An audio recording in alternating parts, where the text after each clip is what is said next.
Can you see my screen? Yes, ma'am. We can see your The slides are visible, no? Yes, very fine. Okay, okay.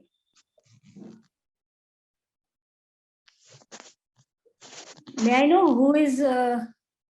who are the other students in this group? Students, introduce yourself, please. All the scholars, please unmute yourself one by one, and you can introduce yourself.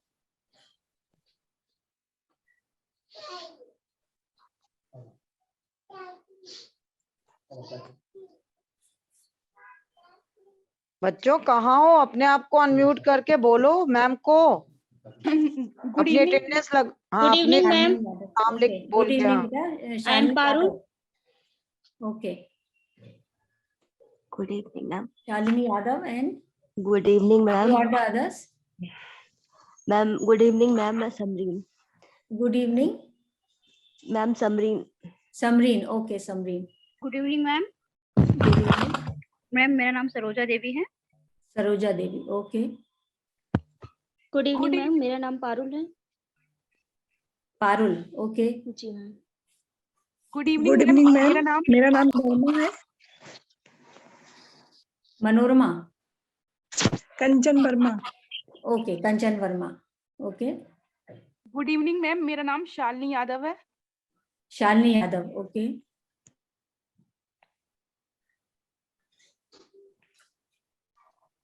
And ma'am, Atman Trivedi is my son. Okay. Actually, I am working with this PC, therefore his name is appearing as host.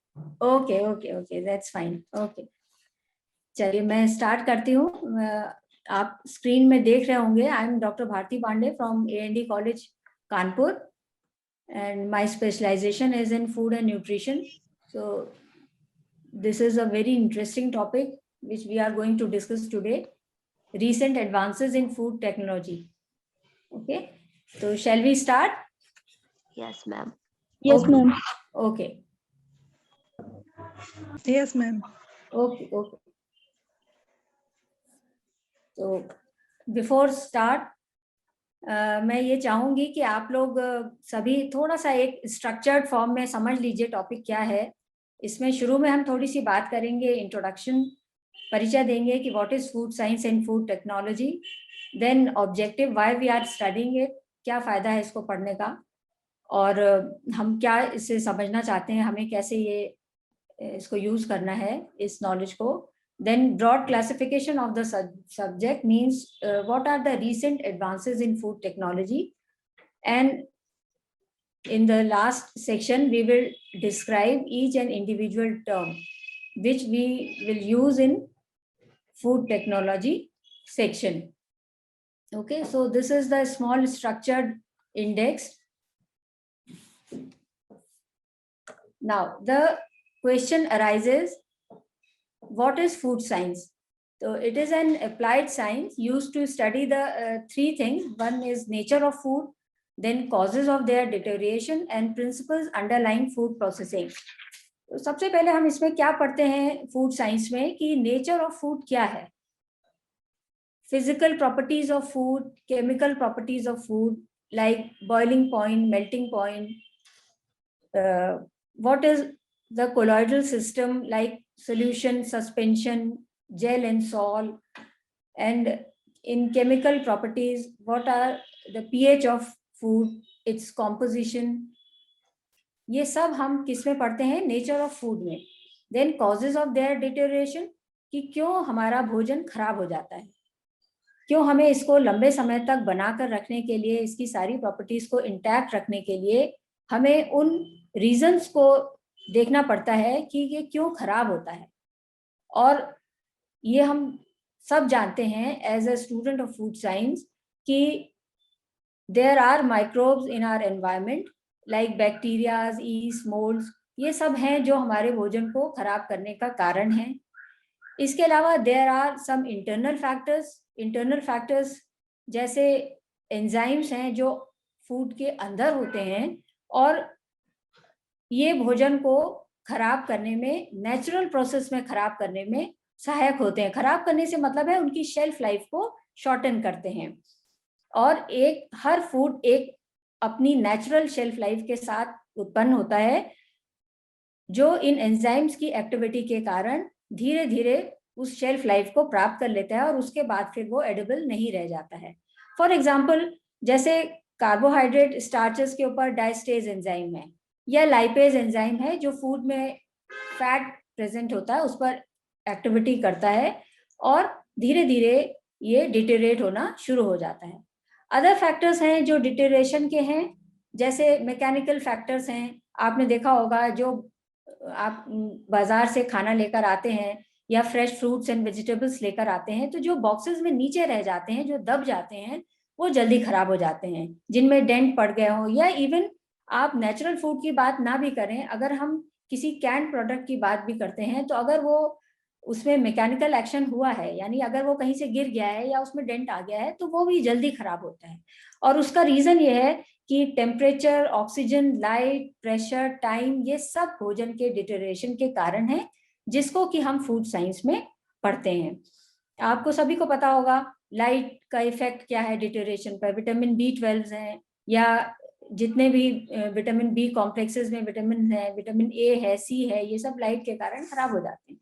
Shelf life के according भी देखा जाए तो हम भोजन को 3 parts में divide कर लेते हैं: perishable food items, semi perishable and non perishable. तो पेरिशेबिलिटी हमारे भोजन की बहुत सारे फैक्टर्स पे, जैसा भी हम लोगों ने कहा कि ये सब हम फूड साइंस में पढ़ते हैं, माइक्रोब्स के कारण, एंजाइम्स के कारण और अदर फैक्टर्स के कारण डिटेरिएशन होता है। ये सब हम फूड साइंस में पढ़ते हैं। और क्या है food science? Principles underlying food processing, ये भी हम सब फूड साइंस में पढ़ते हैं। अब ये इसका जो एरिया है, स्कोप है, वो बहुत वास्ट है। जैसे फूड केमिस्ट्री है, फूड एनालिसिस है, फूड माइक्रोबायोलॉजी है, या अभी जो हम पढ़ने जा रहे हैं फूड प्रोसेसिंग है, फूड हाइजीन, फूड इंजीनियरिंग, ये सब हम फूड साइंस में पढ़ते हैं। तो it's a very interesting as well as क्या है, एक अप्लाइड साइंस है। अब कुछ क्वेश्चंस हमारे माइंड में, जब हम कोई सब्जेक्ट या कोई टॉपिक पढ़ने लगते हैं, तो नेचुरली कुछ हमारे उस सब्जेक्ट से, उस टॉपिक से रिलेटेड कुछ क्वेश्चंस अराइज होते हैं और हम ये सोचते हैं कि ऐसा क्यों होता है। जैसे मैंने इस स्लाइड में 2-3 क्वेश्चंस यहाँ पर दिए कि if low fat cookies taste the same as regular ones. जैसे आप सभी को पता है bakery products high fat content होने के कारण, ज्यादातर में हाई कंटेंट होता है, तो वो टेस्टी होते हैं क्योंकि fat makes a food tastier. लेकिन क्या ऐसी कुकीज का उत्पादन किया जा सकता है जो लो फैट हो? या हमारे दिमाग में कभी ऐसा आता है क्वेश्चन, ये सवाल आता है कि how the flavour of a new product is chosen, कि किस तरह से हम न्यू फ्लेवर को किसी दे सकते हैं किसी फूड प्रोडक्ट को। तो इसमें फूड साइंस यहाँ पर काम करती है। हमारे बहुत सारे ऐसे आर्टिफिशियल फ्लेवर एनहांसर्स हैं जिनका हम इस्तेमाल करते हैं। तो ये सब नए एडवांसेस हैं फूड साइंस एंड टेक्नोलॉजी में, जो कि हमारे पास एक vast variety of food product available कराते हैं। या एक और क्वेश्चन यहाँ पर मैंने दिया है कि why packaged RT ready to eat cut fruit stays crisp and does not turn brown. हम सबको एंजाइमेटिक ब्राउनिंग या नॉन एंजाइमेटिक ब्राउनिंग के बारे में पता है कि जब जितनी भी कट सर्फेसेस होती हैं फ्रेश फ्रूट्स एंड वेजिटेबल्स की, वो ब्राउन होना शुरू हो जाती हैं ड्यू टू एंजाइमेटिक और नॉन एंजाइमेटिक रिएक्शंस। तो इनको कैसे हम रेडी टू ईट फूड जब हम पैकेज खोलते हैं तो हम देखते हैं कि वो ब्राउनिंग नहीं हुई होती है। तो कैसे उनमें एंटीऑक्सीडेंट्स मिलाएं, या ऐसे कौन सी हम उनमें प्रक्रिया या केमिकल रिएक्शंस उसमें करें जिससे कि हमें as fresh and as crisp भोज्य पदार्थ मिले जो जितना कि वो नेचुरल फॉर्म में था। तो ये सब फूड साइंस और फूड टेक्नोलॉजी के कारण ही संभव है, जबकि हम भोजन की रासायनिक संरचना या उसकी फिजिकल स्ट्रक्चर के बारे में अच्छी तरह से जानेंगे और ये देखेंगे कि क्या कारण है कि भोजन खराब हो जाता है और हमको उस नेचुरल फॉर्म में नहीं मिलता है जिसमें कि मिलना चाहिए। तो there are various questions that springs to our mind, और answer to these questions are obtained from studies that have been carried out. तो हमको उनका आंसर देखना पड़ता है, पता करना पड़ता है, और ये सब पॉसिबल है फूड साइंस या फूड टेक्नोलॉजी की स्टडीज के द्वारा। नाउ इंट्रोडक्शन के पार्ट में ही छोटा मैं बहुत आपको शॉर्ट में बता रही हूँ, बिकॉज ये जो टॉपिक है ये बहुत लंबा है और इसमें बहुत सारे पॉइंट्स इंक्लूड किए जा सकते हैं। तो फूड साइंस से ही रिलेटेड है फूड टेक्नोलॉजी, ये इसी का एक पार्ट है और ये एप्लीकेशन है फूड साइंस का। फूड टेक्नोलॉजी एक एप्लीकेशन है जिसमें कि कहाँ फूड साइंस अप्लाई की जाती है during technology, selection of food में, प्रिजर्वेशन में, प्रोसेसिंग में, पैकेजिंग के समय, डिस्ट्रीब्यूशन के समय एंड इवन यूज के समय। और इसका मेन मोटो क्या है, ऑब्जेक्टिव क्या है? सेफ, न्यूट्रिशन से भरपूर और होलसम यानी एक कंप्लीट फूड अवेलेबल कराना कंज्यूमर को, हम सभी को ऐसा भोजन मिल पाए जो हम सबके लिए हेल्दी हो, जितना पोषण उससे मैक्सिमम मिल सकता है वो मैक्सिमाइज हो पाए और वो एक कंप्लीट फूड के रूप में यानी जिसकी हमने कॉस्ट पे करी है उसके अकॉर्डिंग ही हमें भोजन मिल पाए। तो इसका मतलब ये हुआ कि what does a food scientist do, कि करते क्या हैं वो food scientist? Food scientist actually they study the physical, microbial and chemical makeup of food, और जिससे कि वो कई सारे ऐसे वेज डेवलप करते हैं प्रोसेसिंग के, प्रिजर्वेशन के, पैकेजिंग के एंड स्टोरेज के, और it has a direct impact on food production. So they have potential of revolutionizing the world's food supply, and they have an impact on our ability to provide food for the world's rapidly increasing population। तो इतनी ज्यादा population जो explosion हो रहा है, population लगातार इस दुनिया में बढ़ रही है, इन सब के लिए भोजन की उपलब्धता हो पाए, इसमें फूड साइंस, फूड टेक्नोलॉजी का बहुत इंपॉर्टेंट रोल है और फूड साइंटिस्ट बेसिकली यही काम करते हैं। तो अब इतने छोटे से इंट्रोडक्शन में हम इतना तो समझ गए होंगे कि food science is not just home economics, और it's not just only nutrition, और it's not just about cooking. The fact is that food science based industry is one of the top most largest manufacturing sector. So its ultimate goal is to make our food safe, nutritious and wholesome. Okay, तो अब हम यहाँ पर इसके next section में जाते हैं। ये हमने अभी डिस्कस किया।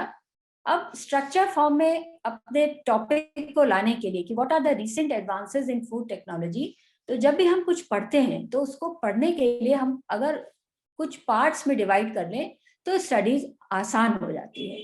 तो उस आसानी के लिए यहाँ पर जितने भी ट्रेंड्स हैं, इमर्जिंग ट्रेंड्स हैं, मींस जो अभी अपकमिंग है या जो अभी चल रहे हैं और जो बहुत पॉपुलर हो रहे हैं, उनको हमने कुछ पार्ट्स में यहाँ पर पूरे चैप्टर को डिवाइड कर लिया है। तो बेसिकली यहाँ हम आज बात करेंगे 3 ट्रेंड्स की।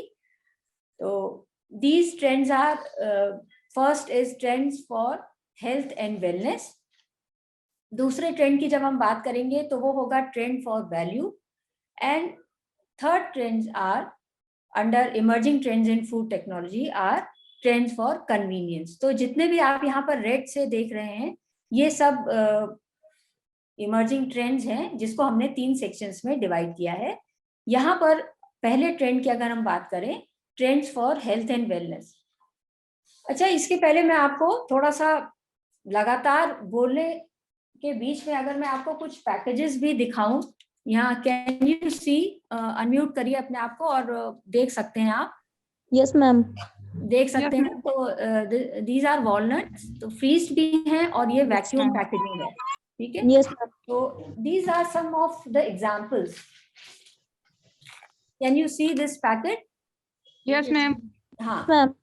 Yes, ma'am. Yes. This is innovation in packaging. ये जिप पाउच है बट अनकट है, तो तब तक ये वैक्यूम पैक है। इसके अंदर एक और वैक्यूम पैक है। जब आप इसको कट करेंगे तो उसके बाद ये जिप पाउच है, जिससे कि आप जो अंदर का फूड प्रोडक्ट है उसकी क्रिस्पनेस को इंटैक्ट रख पाए। आप इसमें एक छोटा सा यहाँ पर फ्री एक देख रहे होंगे मसाला पाउच इनसाइड। तो इस तरह के मसाला पाउचेस भी इसमें दिए रहते हैं। ये आप जो भी मसाला है इसके अंदर, ये सब पाउडर्ड फॉर्म में है, डिहाइड्रेटेड फॉर्म में है, जिसमें कि एटमॉस्फेरिक मॉइस्चर का कोई भी इम्पैक्ट नहीं होने वाला, क्योंकि ये वैक्यूम पैकेज्ड है। तो इस तरह के फूड पैकेजिंग आजकल पॉपुलर हैं। ये सब हमें ना केवल कन्वीनियंस प्रोवाइड करती हैं, ये देखिए छोटे छोटे पैकेजेस हैं, ये सब फूड पैकेजेस हैं जो वैल्यू फॉर मनी है, हेल्थ एंड वेलनेस के अकॉर्डिंग पैकिंग हुई है इनकी। और उसके अलावा ये हमें जो हमारी हेल्थ अवेयरनेस है उसके लिए भी हमें सेटिस्फैक्शन प्रोवाइड करते हैं। ये जितने भी छोटे छोटे पैकेजेस देख रहे हैं, और नॉट इवन आप ये देखेंगे, देखिए इस तरह की पैकेजिंग भी आने लगी है। सपोज ये ऑयल की पैकेजिंग है, तो इसमें आप देखते होंगे अगर मैंने कैप रिमूव किया और आप इसको बॉटल को अगर आप नीचे की तरफ डाउनवर्ड अगर आप इस तरह से करें तो आप देखेंगे कि इसमें से ऑयल ड्रिप नहीं हो रहा है। तो ये स्पिल प्रूफ पैकेजिंग है। जब आप इसको पुश करेंगे, प्रेशराइज करेंगे यहाँ पर, तब यहाँ से ऑयल ड्रॉप वाइज नीचे आएगा। तो इस तरह की पैकेजिंग आजकल फूड प्रोडक्ट्स में आ रही है, जो हमारे लिए बहुत कन्वीनियंस है और जो अंदर के न्यूट्रिशन को भी इंटैक्ट रखती है। ये आपने बॉटल्स बहुत ज्यादा देखी होगी ऑलिव ऑयल की, इसमें ये पैकेजिंग जब आप इसको उठाकर और बाहर की तरफ पुल करते हैं तो ये पूरी पैकेजिंग अंदर होती है, और एक बार पुल करने के बाद ये ऑटोमेटिकली इसके पोर करने के लिए एक ये इस तरह का नोजल क्रिएट कर देती है, और जिसके ऊपर आप इसको अगेन एक लिड की तरह से करके सिक्योर कर सकते हैं ताकि लूज ना हो। ये तो आप सभी पहचानते होंगे इस तरह की पैकेजिंग, ये आप Yes, सबने ma'am. देखी होगी। पहले ग्लास बॉटल से स्टार्ट हुई थी केचप्स की पैकेजिंग, और अब होते होते स्मॉल, कन्वीनियंट और इजी टू यूज पैकेजिंग आने लगी है मार्केट में, जिसको कि आप रेफ्रिजरेटर में रखकर और भी अधिक इसकी शेल्फ लाइफ को बढ़ा सकते हैं। प्रिजर्वेटिव अपना काम करेगा, बट आप यहाँ पर टेम्परेचर कंट्रोल करके भी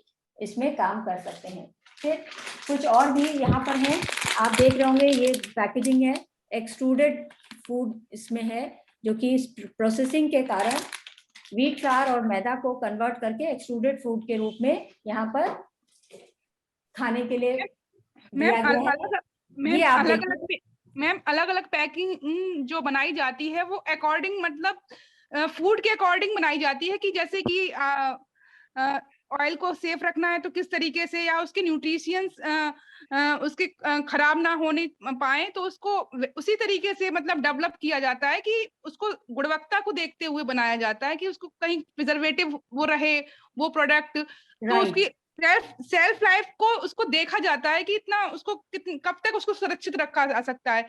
तो सर मैम इसकी भी एक टेक्नोलॉजी को बहुत ही मतलब ये भी एक माइंड मतलब सोचने वाली बात है कि लोगों को कैसे इसको कर सकते हैं हम इसमें। Yes, you are right. आप शालिनी हैं, तो जी, शालिनी yes, आप बिल्कुल ठीक कह रहे हैं। शेल्फ लाइफ भी देखी जाती है, इंटैक्ट रखना न्यूट्रिशन को, ये भी देखा जाता है, और भी बहुत सारे फायदे हैं। न केवल यही, आप ये देखिए कि ट्रांसपोर्टेशन कितना इजी हो जाता है।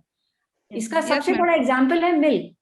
मिल्क को आप बहुत क्योंकि ये हाईली पेरिशेबल आइटम है, मिल्क को अगर आपको बहुत डिस्टेंट लोकेशन में पहुंचाना हो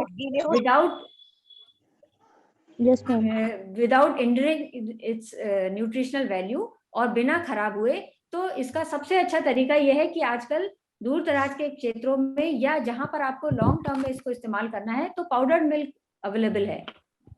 पाउडर्ड मिल्क को आप रिकॉन्स्टिट्यूट करके दोबारा इस्तेमाल कर सकते हैं, आपको सेम न्यूट्रिशनल वैल्यू मिलेगी और आप इसको कैरी करना भी आसान है।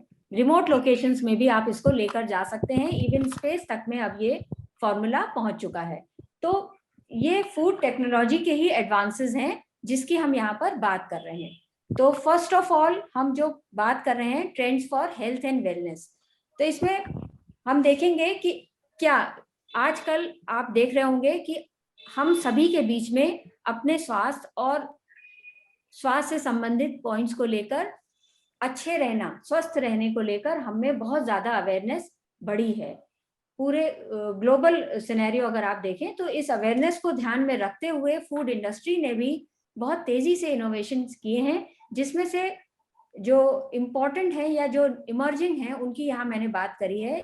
जैसे एजिंग पॉपुलेशन के लिए प्रोडक्ट्स आए हैं, फूड प्रोडक्ट्स आए हैं, और हेल्थ अवेयरनेस जैसे जैसे बढ़ी है उसको ध्यान में रखते हुए फिर नेचुरल एंड ऑर्गेनिक, यहाँ आप देखिएगा जितना भी रेड कलर से मैंने मार्क किया है उन सब के बारे में मैं बात करूंगी कि एक नेचुरल मिनट और भारती, हम ऑर्गेनिक इंटरप्ट कर रहे हैं आपको। है भारती बिकॉज ऑफ एक सेकेंड, ये पीछे बच्चों कल भी तुम लोग ने खोल रखा था, तुमको बोलते हैं म्यूट करके बैठो भाई, पीछे से आवाजें क्यों आ रही हैं?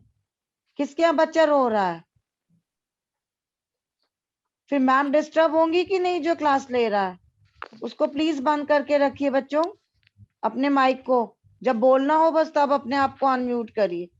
चलो ठीक है, सॉरी भारती, कंटिन्यू।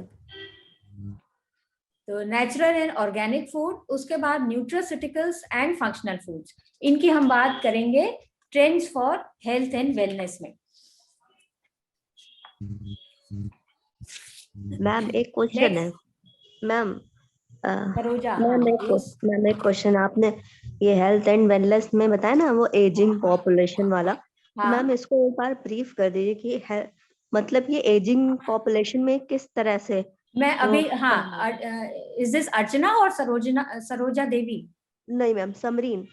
समरीन अभी मैं उस स्लाइड पर आती हूँ, ठीक है। मैं केवल जी एक जिस्ट में बता दे रही हूँ कि व्हाट आर द 3 ट्रेंड्स, फिर उसके बाद मैं वन बाय वन लूंगी। ओके हाँ, तो second trend is trend for values.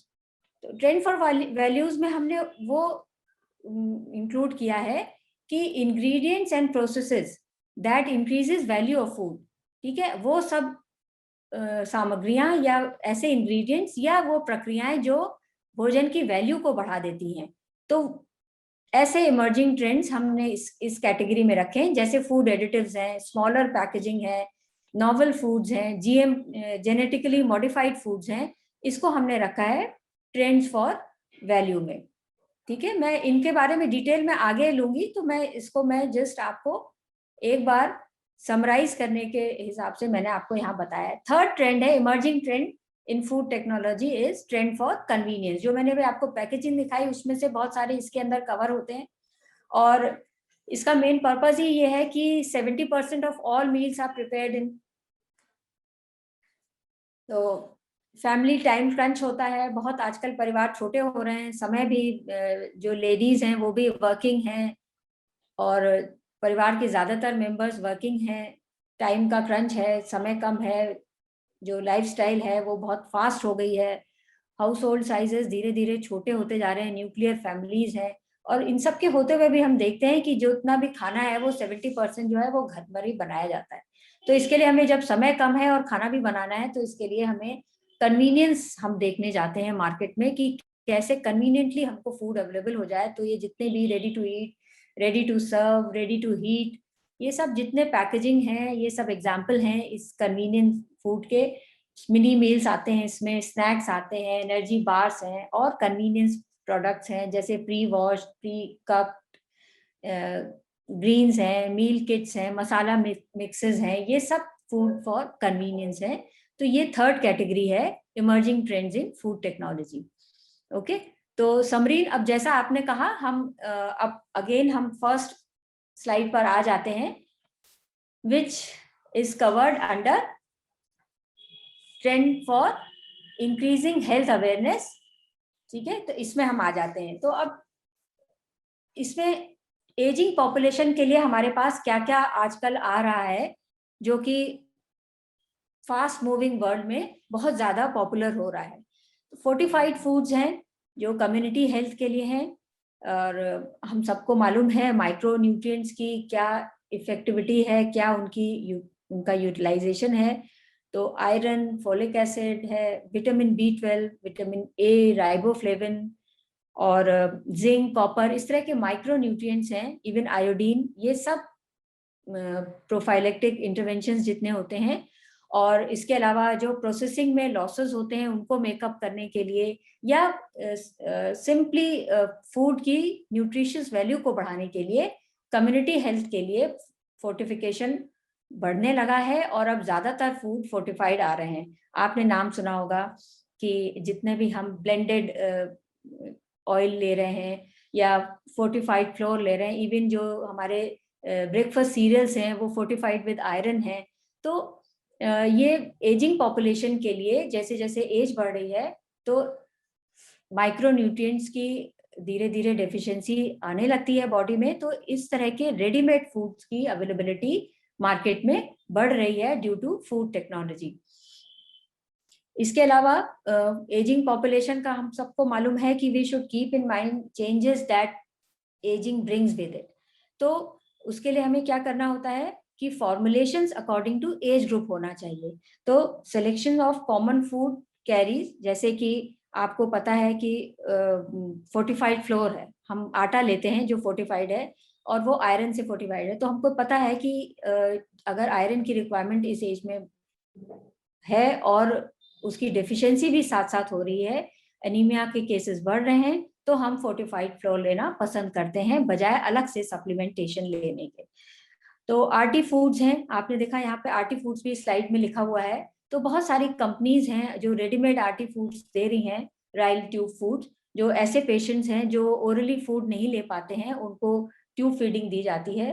तो इस तरह के फॉर्मूलाज हैं जो होम प्रिपरेशंस की तरह ही हैं, और वो सारे फूड मटेरियल्स यानी वो सारे न्यूट्रिएंट्स अवेलेबल करवाते हैं जो हमें अपनी होम प्रिपरेशन में मिल सकते हैं। और क्या फायदा है इन फॉर्मूलाज का कि they are easily digestible, variety of nutrient हमें इनसे मिलता है, न्यूट्रिएंट डेंसिटी इनमें बहुत हाई होती है, यानी थोड़ा भी आप फूड दे रहे हैं, स्मॉल क्वांटिटी में दे रहे हैं, तब भी उनमें पूरा नरिशमेंट जा रहा है। अच्छा, एक और भी यहाँ पर food technology in RT foods में है कि ये इनकी सॉल्युबिलिटी बहुत अच्छी होती है। मींस आप इनको जैसे ही वाटर में डिसॉल्व करेंगे तो ये इवनली डिसॉल्व हो जाते हैं विदाउट मेकिंग एनी लम्प्स।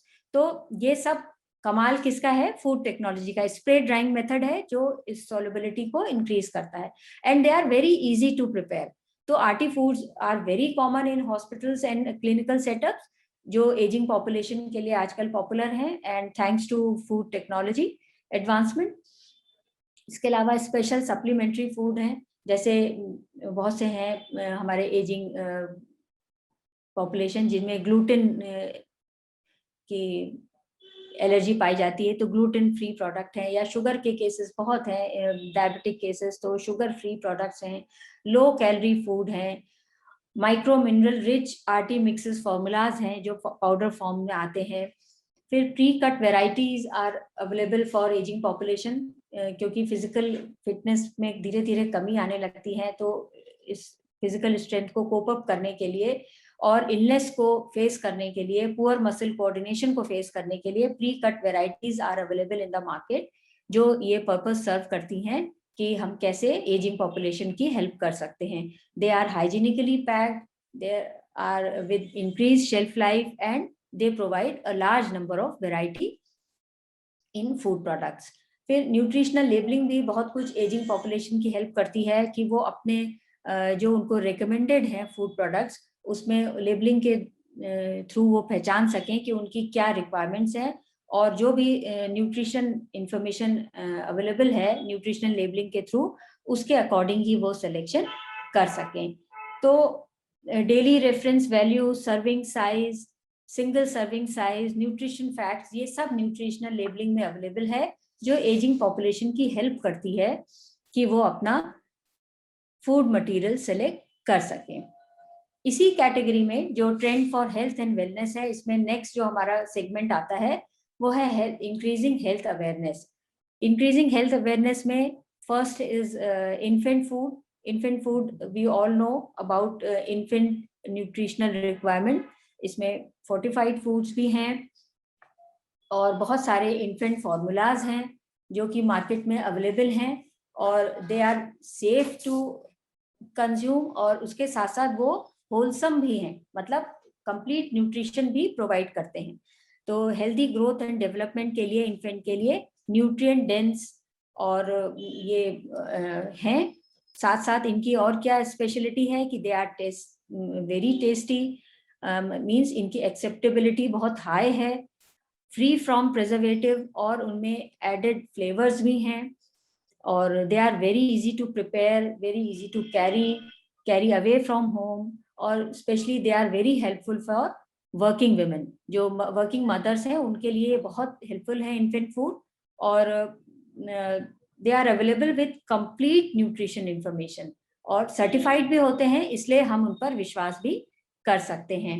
और जैसी इन्फेंट्स की रिक्वायरमेंट है, they are packed with various vitamins and minerals, even proteins, vitamin A, calcium, irons, इन सब के साथ वो हमें मार्केट में अवेलेबल है। इन्फेंट फूड में ही infant formulas are very much popular nowadays, और ये नॉर्मली फॉर्मूलाज जो हैं काउज मिल्क से बनाए जाते हैं, और उनमें इस तरह से ऑल्ट्रेशन लाया जाता है that they can resemble breast milk. तो ब्रेस्ट मिल्क के समान ही वो फॉर्मूला मिल्क तैयार करे जाते हैं। It gives the formula the right balance of nutrients, easy to digest. तो ये आसानी से पचाए जा सकने योग्य होते हैं, और मार्केट में हमें आसानी से IMF इन्फेंट मिल्क फॉर्मूला के नाम से मिलते हैं। और नेक्स्ट इस कैटेगरी में आता है फोर्टिफिकेशन ऑफ फूड। तो फोर्टिफिकेशन में हम सभी जानते हैं कि जितना भी ग्रोइंग ट्रेंड है, जितनी भी अवेयरनेस है हमारी हेल्थ के बारे में, तो जहां जहां माइक्रो न्यूट्रिएंट्स या मैक्रो न्यूट्रिएंट्स की डेफिशिएंसी पाई जा रही है, उन सभी में फोर्टिफाइड फूड अवेलेबल है मार्केट में। और ये सब इस बात को ध्यान में रखकर किए जाते हैं फोर्टिफिकेशन की जो प्रैक्टिस है फोर्टिफिकेशन की, वो नेचुरल कंपोनेंट्स को टच ना करे, मतलब जो नेचुरल क्वालिटी है फूड की उसको वो कहीं भी हिंडर ना करे।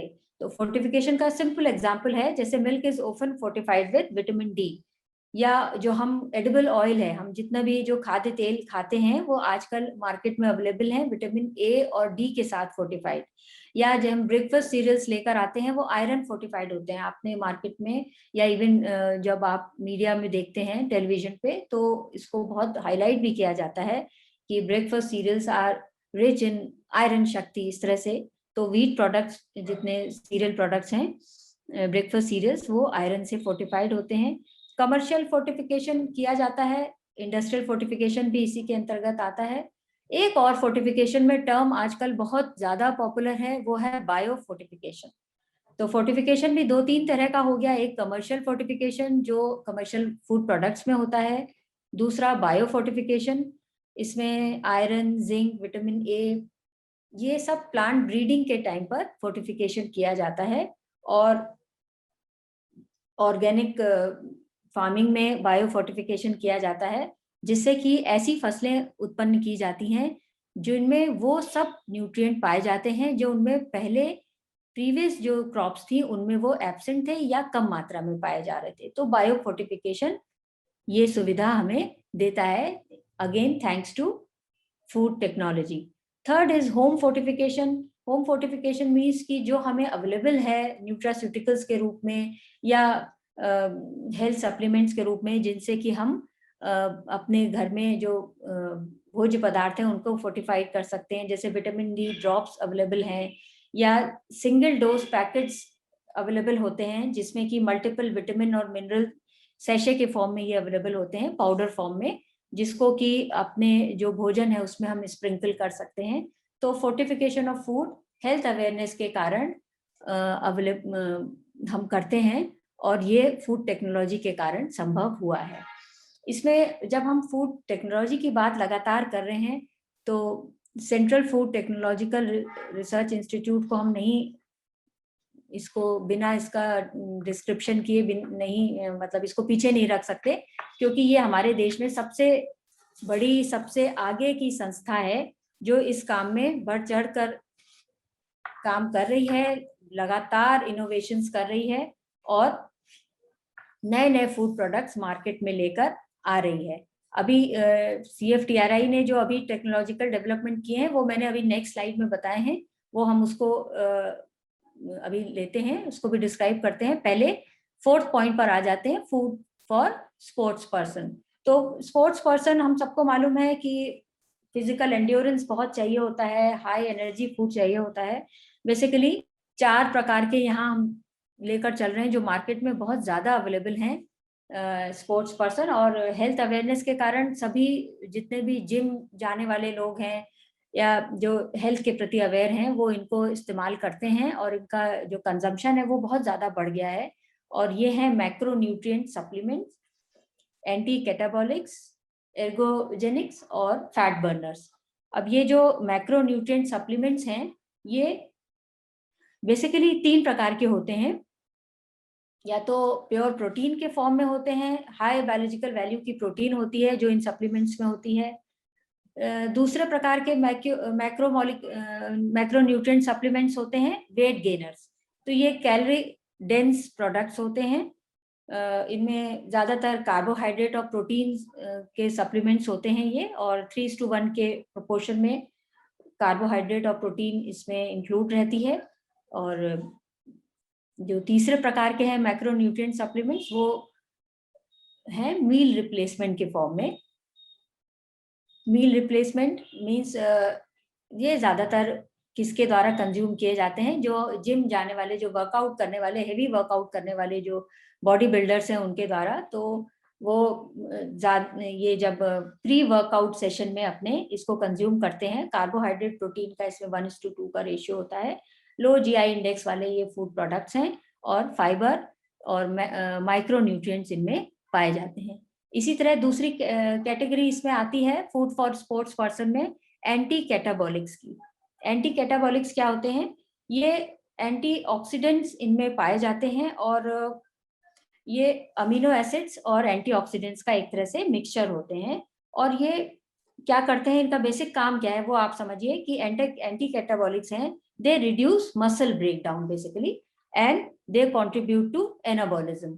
तो एंटी कैटाबॉलिक्स हैं, तो ये भी जो हाई इंटेंसिटी वर्कआउट्स करते हैं या जो बहुत एनर्जी जिनमें आउटपुट बहुत ज्यादा है, ऐसे स्पोर्ट्स में इन्वॉल्व हैं, उनके लिए ये फूड अवेलेबल है मार्केट में। थर्ड आते हैं एर्गोजेनिक्स सब्सटेंसेस। एर्गोजेनिक्स, इनको क्रिएटिन फॉस्फेट सीपी सब्सटेंसेस भी कहा जाता है, और ये क्या करते हैं, they help to increase work capacity. तो ये एनर्जी प्रोडक्शन के समय जो सीपी है, क्रिएटिन फॉस्फेट है, ये हमारी बॉडी को रिक्वायर्ड होता है, एडीपी को एटीपी में कन्वर्ट करता है। तो ये इंटेंस ट्रेनिंग इंडिविजुअल्स जो होते हैं, ये इनके लिए बने हैं एर्गोजेनिक्स।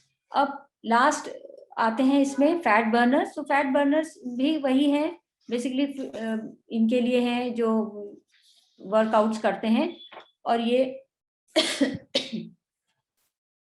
क्या करते हैं, दे फैट लॉस सब्सटेंस भी कहलाते हैं। कैफीन, एस्प्रिन, इन सब के मिक्सचर से ये बनते हैं, और मार्केट में इनकी बहुत वास्ट वैरायटी अवेलेबल है। अब हम अभी जो मैंने बात करी थी कि CFTRI टेक्नोलॉजिकल डेवलपमेंट की, तो ये लिस्ट आपके सामने है कि CFTRI ने रिसेंटली कौन कौन से फूड प्रोडक्ट्स हैं जो डेवलप किए हैं, और वो यहाँ आपको दिखाए जा रहे हैं। मैंने एक बार आप इनको पढ़िए। फोर्टिफाइड बनाना बार है, ये मेच्योर राइप बनाना से बनाया जाता है, हाईली एक्सेप्टेबल है, और इसमें एडेड कलर फ्लेवर मिक्स किया जाता है। शेल्फ लाइफ भी इसकी अच्छी है, और ये सोर्स ऑफ एनर्जी और माइक्रो न्यूट्रिएंट है। इसी तरह शेल्फ स्टेबल मफिन्स और ब्रेड ये बनाई जा रही हैं CFTRI द्वारा, जिनमें नेचुरल प्रिजर्वेटिव्स हैं। और हम सब जानते हैं कि बेकरी प्रोडक्ट्स हम लोगों को कितने पसंद आते हैं, लेकिन उनकी शेल्फ लाइफ बहुत अधिक नहीं होती। तो इन्होंने CFTRI में इस तरह के डेवलप किए गए हैं शेल्फ लाइफ स्टेबल मफिन्स, तो जिनको कि हम 5 डेज से लेकर 3 वीक्स तक रख सकते हैं। और इनमें क्या मिक्स किया जाएगा? ऑब्वियसली इसमें anti microbial, antioxidants, chelating agents, ये सब कैल्शियम प्रोपियोनेट जैसे हैं, ये सब ऐड किए जाते हैं, जिससे इसकी शेल्फ लाइफ बढ़ जाए। और ये जो भी कैटेगरी है, ये हम आगे अभी फूड एडिटिव्स में पढ़ेंगे। नेक्स्ट आते हैं gluten free bread and bakery products. ये भी CFTRI का लेटेस्ट टेक्नोलॉजिकल डेवलपमेंट है। तो ग्लूटेन जिनको एलर्जी है व्हीट प्रोटीन से, तो वो हेल्थ प्रॉब्लम क्रिएट करती है। आपने सीलिएक डिजीज का नाम पढ़ा होगा, सुना होगा, तो ये उनके लिए है। और लाइफ लॉन्ग ट्रीटमेंट इन ऐसे एलर्जिक पर्सन्स का यही होता है कि वो ग्लूटेन फ्री प्रोडक्ट्स इस्तेमाल करें। तो उन लोगों के लिए ये बहुत बड़ा बोन है कि ग्लूटेन सेंसिटिव पेशेंट्स जितने भी हैं वो इसको कंज्यूम कर सकते हैं। और हम सभी को मालूम है कि जितने भी हमारे इधर के ये स्टेट हैं, हरियाणा, पंजाब, जो व्हीट ईटिंग पॉपुलेशन है, इनमें लगभग 1% के करीब पॉपुलेशन क्या है, सीलिएक डिजीज इनमें पाई जाती है। तो ये सीरियस प्रॉब्लम है। तो उनके निदान के लिए CFTRI का ये लेटेस्ट टेक्नोलॉजिकल डेवलपमेंट है। इसी तरह carbonated fruit beverages. Fruit beverages में हम लोग जो भी बेवरेजेस लेते हैं नॉर्मली वो कार्बोनेटेड जो लेते हैं वो एम्प्टी कैलोरी वाले होते हैं और उनका हमारे न्यूट्रिशन के पॉइंट ऑफ व्यू से कोई इस्तेमाल नहीं है, सब एडेड फ्लेवर और आर्टिफिशियली कलर्ड होते हैं। बट CFTRI ने उसको न्यूट्रिशन से एक्सचेंज करते हुए फ्रूट बेवरेजेस में ट्राई किया है कि जो नेचुरल फ्रूट जूसेस हैं उनको कैसे कार्बोनेट किया जाए और उनको पॉपुलर किया जाए। तो अभी उन्होंने स्टार्टिंग में इसके लिए इस्तेमाल किया है, जैसे पाइनएप्पल का इन्होंने एप्पल इनके जूसेस में ये इन्होंने अपने जो एक्सपेरिमेंट्स हैं वो करे हैं और सक्सेसफुल भी हुए हैं और इन्होंने हाईली एक्सेप्टेबल फ्रूट बेवरेजेस की रेंज तैयार करी है। इसी तरह ऑस्मो ड्राइड फ्रूट्स CFTRI ने स्टार्ट किए हैं, बनाए हैं। ये नॉवल अप्रोच है इनकी to get quality products with retention of good colour and characteristic flavour.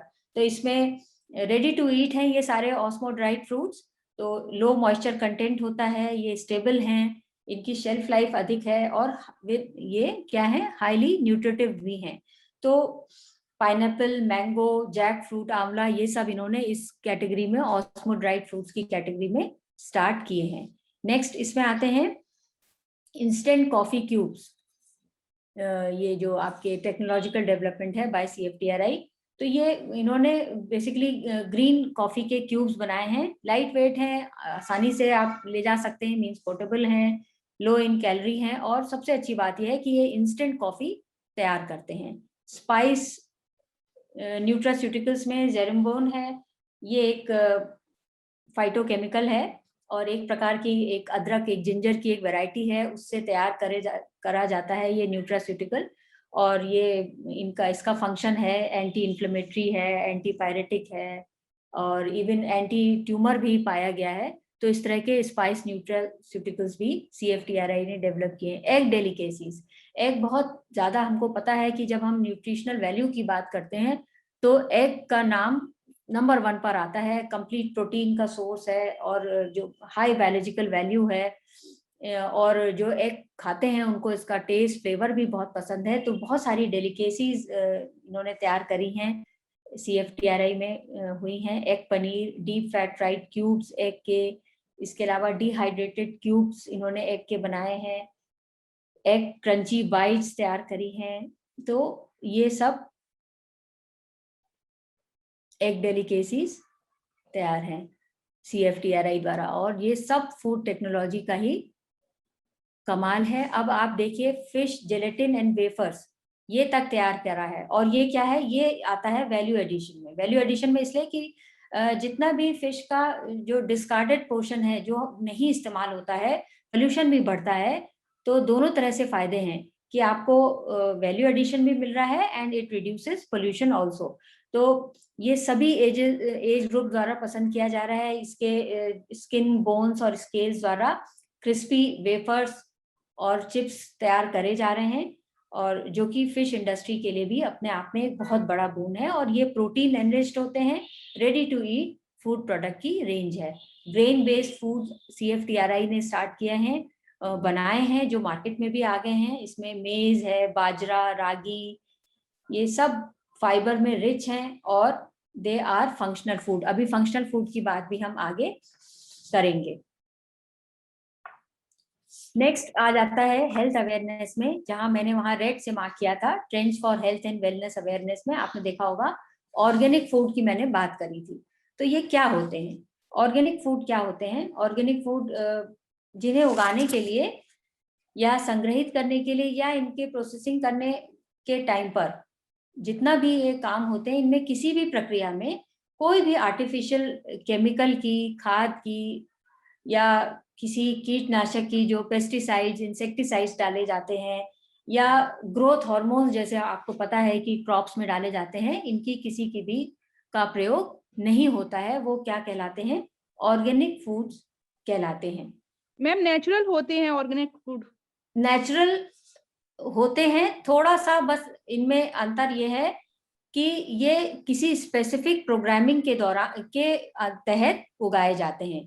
Home organic farming भी होती है, तो ऑब्वियसली नेचुरल है, ये नेचुरल की तरह से ही है, लेकिन नेचुरल और इनमें थोड़ा सा अंतर यह है कि ये कंट्रोल्ड फॉर्म में होते हैं, मींस इनको कंट्रोल किया जाता है, जैसे वीड कंट्रोल होता है, वीडिंग इसमें नहीं होने दी जाती है, या इनको बाहरी एटमॉस्फेयर से बचाने के लिए किन्हीं स्पेशल हम प्रोटेक्टेड एनवायरनमेंट में इनको ग्रो करते हैं। तो लेकिन ये ध्यान रखा जाता है कि जितनी भी ऑर्गेनिक फार्मिंग होती है वो ऑर्गेनिक फार्मिंग केवल एग्रीकल्चर प्रोडक्ट्स की ही नहीं है, मिल्क में भी है, एग है, मीट है, ये सब ऑर्गेनिकली। तो ये एक टर्म है ऑर्गेनिक फूड, बस हमको ये ध्यान रखना है ऑर्गेनिक फूड में कि ये होते नेचुरल हैं, लेकिन नेचुरल होने के साथ साथ इनमें जैसे आप अभी अपने घर में जितना भी भोज्य पदार्थ इस्तेमाल कर रहे हैं, जो नेचुरली जो आप इस्तेमाल कर रहे हैं, सब्जी है, फ्रूट्स हैं, दालें हैं, अनाज हैं, ये सब तो नेचुरल हैं, लेकिन इनको उगाने में कहीं ना कहीं कुछ ना कुछ मैन्योर इस्तेमाल किया गया होगा, कुछ खाद इस्तेमाल करी गई होगी, या इनको कीड़ों से बचाने के लिए कीटनाशकों का प्रयोग किया गया होगा। तो है तो वो नेचुरल, लेकिन उनमें केमिकल्स का या आर्टिफिशियली जो प्रोड्यूस्ड वस्तुएं हैं उनका इस्तेमाल किसी लेवल पर हो जाता है, या तो वो खेती के दौरान हो जाता है, या उनको जब स्टोर करते हैं उस दौरान, जैसे आपने सुना होगा कोल्ड स्टोरेज में पेस्ट बहुत होते हैं, तो पेस्ट कंट्रोल करने के लिए दवाइयां डाली जाती हैं, स्प्रे किया जाता है, टैबलेट्स का इस्तेमाल होता है, सॉल्यूशंस का इस्तेमाल होता है। नहीं तो हमारे स्टोर हाउस जो है उनमें बहुत लार्ज क्वांटिटी जो है वो वेस्ट हो जाती है ड्यू टू पेस्ट। जो इसमें चूहा सबसे नंबर 1 कैटेगरी में आता है। हमारे देश में प्रत्येक साल करोड़ों टन जो अनाज है वो इनसे खराब होता है। तो हम खा रहे हैं नेचुरल फूड, लेकिन फिर भी कंज्यूम करने के साथ साथ तब भी हम देखते हैं कि ये किसी ना किसी स्टेज में आर्टिफिशियली प्रिपेयर्ड जो वस्तुएं हैं उनसे ये इन्फ्लुएंस होते हैं। और इसी के ऑपोजिट ऑर्गेनिक फूड क्या है, जैसे मैंने अभी आपको एक डेफिनेशन बताई कि इनको उगाने में या इनके स्टोरेज में या इनके प्रोसेसिंग में किसी भी प्रक्रिया में कोई भी कृत्रिम रसायन, कोई भी खाद या कीटनाशक या जो जीवनाशक हैं या कोई भी प्रतिजैविक एंटी बैक्टीरियाज भी डाले जाते हैं, एंटी माइक्रोब प्रोडक्ट डाले जाते हैं, स्प्रेस का इस्तेमाल होता है, ग्रोथ हार्मोन्स का, तो इनमें कोई भी इस तरह का प्रयुक्त नहीं होता है। और ऑर्गेनिक जो फूड्स हैं वो हम खाली एग्रीकल्चर प्रोड्यूस के बारे में बात नहीं करते हैं। ऑर्गेनिक जैसे मिल्क का प्रोडक्शन ऑर्गेनिक, तो उसमें हम जो गाय की या अपनी जो मवेशी उनकी देखभाल करेंगे वो भी पूरी ऑर्गेनिकली ही करेंगे। उनको जो भोजन दिया जाएगा वो ऑर्गेनिक फूड के रूप में ही दिया जाएगा। एग में जितना भी पोल्ट्री है, जो ऑर्गेनिक पोल्ट्री फार्मिंग होती है, उसमें जब हम कुक्कुट पालन करते हैं तो उसमें हम उस फार्मिंग में भी कहीं भी ऐसा कोई भी पदार्थ इस्तेमाल नहीं करते जो जिसका कि उत्पादन आर्टिफिशियली या केमिकली हुआ हो। इवन मीट प्रोडक्शन में भी हम ऑर्गेनिकली प्रोडक्शन करते हैं। तो इसका क्या प्रिंसिपल है? इसका प्रिंसिपल यही है, इसका सिद्धांत यही है कि इसमें केमिकल्स का, पेस्टिसाइड्स है, फ्यूमिसाइड्स है, फंगिसाइड्स, इंसेक्टिसाइड्स, इनमें से किसी का भी प्रयोग नहीं किया जाता है। केमिकल मैन्योर जो रासायनिक खाद है उसका प्रयोग नहीं होता है। और इसमें कोशिश की जाती है कि जो जल है वो कम से कम इस्तेमाल हो। आसपास की प्राकृतिक जो संपदाएं हमारी, जो मतलब ये ऑर्गेनिक फार्मिंग इसीलिए इको फ्रेंडली कही जाती है कि जो आसपास की प्राकृतिक संपदाएं हैं उनका ध्यान रखा जाता है, जिसमें से सबसे बड़ी है हमारा जो एयर है, एयर पोल्यूशन, क्योंकि स्प्रेज नहीं होंगे तो एयर पोल्यूशन कम होगा। दूसरा सॉइल पोल्यूशन, क्योंकि स्प्रेज है अल्टीमेटली सॉइल में जाते हैं तो हम उसकी फर्टिलिटी को इन्फ्लुएंस करते हैं केमिकल मैन्योर डालकर। तो इको फ्रेंडली है, इसमें प्राकृतिक संपदाओं का विशेष ध्यान रखा जाता है। और इसमें ये माना जाता है एज ए प्रिंसिपल कि जो हमारी जो मिट्टी है, जो सॉइल है, वो क्या है, एक जीवित सिस्टम है, एक लिविंग सिस्टम। और इसकी जो फर्टिलिटी है यानी जो उर्वरक क्षमता है वो किस लिए है? सूक्ष्म जीवाणुओं के कारण है जो इसी में उपस्थित हैं। तो इसलिए हम उसके साथ किसी प्रकार की छेड़छाड़ नहीं करते हैं, नेचुरल फर्टिलाइजर्स का इस्तेमाल करते हैं। तो जितने भी हमारे जो बायोलॉजिकल वेस्ट हैं, जो हमारे सब्जियों के, फलों के छिलके इत्यादि हैं, जानवरों की हड्डियां हैं, खली हैं, जितने बायो वेस्ट हैं, हम उनको कंपोस्ट के रूप में, बायो पेस्टिसाइड्स के रूप में इस्तेमाल करते हैं। और जो ग्रीन मैन्योर है, जो ड्राइंग जो प्लांट है, जो आपने देखा होगा, जो आजकल बात होती है कि जब खेती खत्म हो जाती है तो पौधे सूख जाते हैं, तो उनको एक ग्रीन मैन्योर के रूप में कन्वर्ट किया जाता है बजाय जलाने के। तो एयर पोल्यूशन क्रिएट करने की बजाय इनको ग्रीन मैन्योर में कन्वर्ट करके ऑर्गेनिक फार्मिंग में इस्तेमाल किया जाता है। बायोलॉजिकल प्रोडक्टिविटी है ये पूरी तरह से एक, और इसमें बायो पेस्टिसाइड्स भी इस्तेमाल किए जाते हैं, जिनमें जो प्रोटोजोआ है या बैक्टीरिया है, एल्गी है, इनका प्रयोग, इन सब के प्रयोग से बायो पेस्टिसाइड्स भी बनाए जाते हैं। ये जैसे मैंने भी आपको बताया कि जो ऑर्गेनिक फूड्स हैं इनकी ये 3 प्रकार की होती है। होम ऑर्गेनिक फार्मिंग, जिसमें कि जो हाउस होल्ड बायो वेस्ट है इनका इस्तेमाल होता है। इसी तरह से कई प्रकार की हो सकती है, ये 3 प्रकार नहीं और भी बहुत सारे प्रकार हैं। क्रॉप रोटेशन के द्वारा भी ऑर्गेनिक फार्मिंग होती है, सीजन के अकॉर्डिंग क्रॉप को रोटेट किया जाता है। इसी तरह पेड़ों को आगे पीछे लगाकर उनसे भी मॉइस्चर को गेन किया जाता है, इसमें भी ऑर्गेनिक फार्मिंग का इस्तेमाल किया जाता है। और ऑर्गेनिक फार्मिंग के स्केल भी अलग अलग हैं। एक तो घरों में आजकल ये सलाह दी जाती है कि जो आप अपने जो किचन गार्डनिंग करते हैं उसमें ऑर्गेनिक फार्मिंग करिए, तो ये सब एक स्मॉल स्केल पर इस्तेमाल किए जा रहे हैं या उगाए जा रहे हैं, प्रोड्यूस करे जा रहे हैं, जिसको हम लोकल लेवल भी कहते हैं। और लार्ज स्केल पर भी ऑर्गेनिक फूड्स अवेलेबल हैं। अब यहाँ पर देखिए, जो मैंने अभी पहले एक लेबलिंग की बात करी थी, यहाँ पर आपको लार्ज स्केल पे अब इस तरह की रेगुलेटरी बॉडीज बन गई हैं, जो हमारे ऑर्गेनिक फूड्स जितने भी हमें अवेलेबल हैं उनको क्या कर रही हैं, सर्टिफाइड कर रही हैं कि ये कितने ऑर्गेनिक हैं।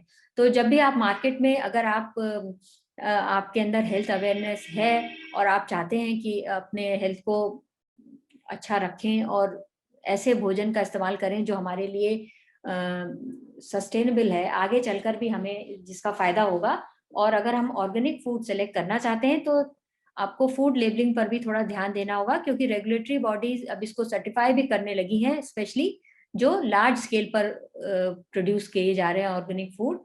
और आप देखेंगे फूड लेबल पे 3 प्रकार के लेबल होते हैं। जैसे 100% अगर आपको कहीं लिखा मिलेगा तो इट मीन्स कि ये 100% ऑर्गेनिक है, इसमें कहीं भी कुछ भी आर्टिफिशियली इनपुट नहीं डाला गया है। कुछ होते हैं जिसमें लिखा रहता है ऑर्गेनिक, मतलब 100% ऑर्गेनिक नहीं लिखा रहेगा, सिर्फ ऑर्गेनिक लिखा रहेगा। तो कभी कभी हम ऑर्गेनिक फूड पढ़कर ही ले लेते हैं ये सोचकर कि ये ऑर्गेनिक है पूरी तरह से। तो सिर्फ ऑर्गेनिक अगर लिखा है, इट मीन्स कि ये 100% ऑर्गेनिक नहीं है, ये 90 to 95% ऑर्गेनिक है। इसमें यानी कुछ ऐसे पदार्थ मिलाए गए हैं, चाहे वो एडिटिव हो या वो आर्टिफिशियल कलर्स हो, फ्लेवर्स हो, एनीथिंग, कुछ भी ऐसा जो कि ऑर्गेनिक नहीं है, नेचुरल नहीं है, तो वो आते हैं किस कैटेगरी में, ऑर्गेनिक की कैटेगरी में। और एक आते हैं भोजन जिसमें लिखा रहता है मेड विद ऑर्गेनिक फूड। तो कभी कभी हम इसको पढ़कर भी ऑर्गेनिक फूड की तरह से इस्तेमाल करते हैं और इसको यूज कर लेते हैं, कंज्यूम कर लेते हैं। बट ये किस कैटेगरी में आते हैं, जिसमें कि जो ऑर्गेनिक है वो 75% तक है, यानी बाकी बचा हुआ 25% क्या है, वो किसी भी प्रक्रिया में, चाहे वो ग्रोइंग के टाइम पर हो, यानी कृषि के समय पर हो, या वो उसकी प्रोसेसिंग के टाइम पर हो, या उसकी स्टोरेज के टाइम पर हो, कहीं ना कहीं उसमें कृत्रिम पदार्थ मिलाया गया है। तो इसका मतलब है कि हमको क्या करना है, ध्यान देना है कि ये एक मल्टी बिलियन इंडस्ट्री है, जो कि हमें फूड लेबलिंग के द्वारा इसको चेक करके ही खरीदना है, और ध्यान रखना है कि हम किस प्रकार का ऑर्गेनिक फूड मार्केट से लेकर आ रहे हैं और वो हमारे लिए कितना ट्रू सेंस में ऑर्गेनिक है। अच्छा, अभी तक कोई क्वेश्चन, कोई क्वेरी?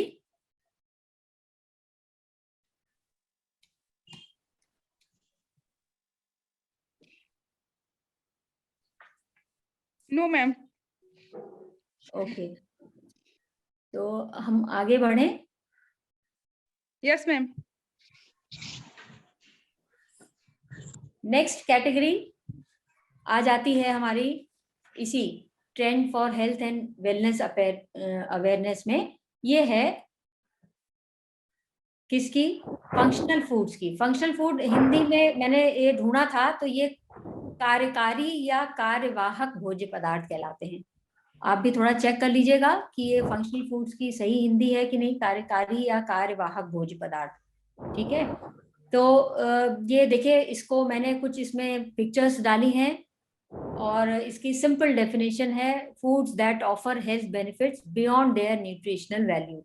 मतलब उनकी जो एक न्यूट्रिशनल वैल्यू है, पोषक तत्व इनमें उपस्थित है। हम सभी को मालूम है कि protein, carbohydrate, fats, minerals, vitamin, dietary fibre, moisture, इन सब के अलावा भी ये हमें हेल्थ बेनिफिट्स प्रोवाइड करते हैं, तो इनको कार्यकारी या कार्यवाहक फंक्शनल फूड कहा जाता है।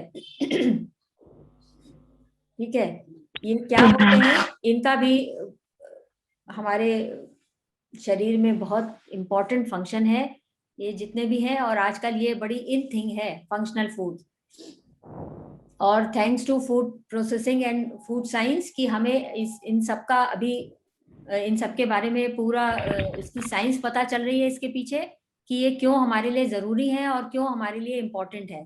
और इसकी कुछ इम्पोर्टेंस मैंने यहाँ क्लियर भी करी है कि they prevent nutritional deficiencies, they protect against diseases, they promote growth and they add variety to our food plate। तो मैं यहाँ पर कुछ बेस्ट नेचुरल फंक्शनल फूड के बारे में कुछ पिक्चर्स भी मैंने दी है, उनकी बात यहाँ पर कर रही हूँ। बेसिकली हमें देखिए ध्यान क्या रखना है कि जितने भी फंक्शनल फूड्स हैं ये हमें बहुत सारे हेल्थ बेनिफिट्स प्रदान करते हैं, और इनके हेल्थ बेनिफिट्स के पीछे एक बहुत बड़ा जो फैक्टर है वो है एंटीऑक्सीडेंट्स का। तो एंटीऑक्सीडेंट्स के थ्रू ये हमें हेल्थ बेनिफिट प्रोवाइड करते हैं। अब मैं यहाँ इसको क्लियर कर देती हूँ थोड़ा सा आपके लिए कि क्या है ये एंटीऑक्सीडेंट्स। कोई बता सकता है मुझको एंटीऑक्सीडेंट्स के बारे में थोड़ा सा? मैम एंटीऑक्सीडेंट विटामिन सी की चीजों में पाए जाते हैं, खट्टी चीजों में। नहीं पाए जाते। मैं छोटा सा इसका इसका प्रिंसिपल पता करना चाह रही थी आप लोगों से। पाए जाते हैं कहाँ वो, उसकी बात हम अभी आगे सोर्सेज में कर लेंगे।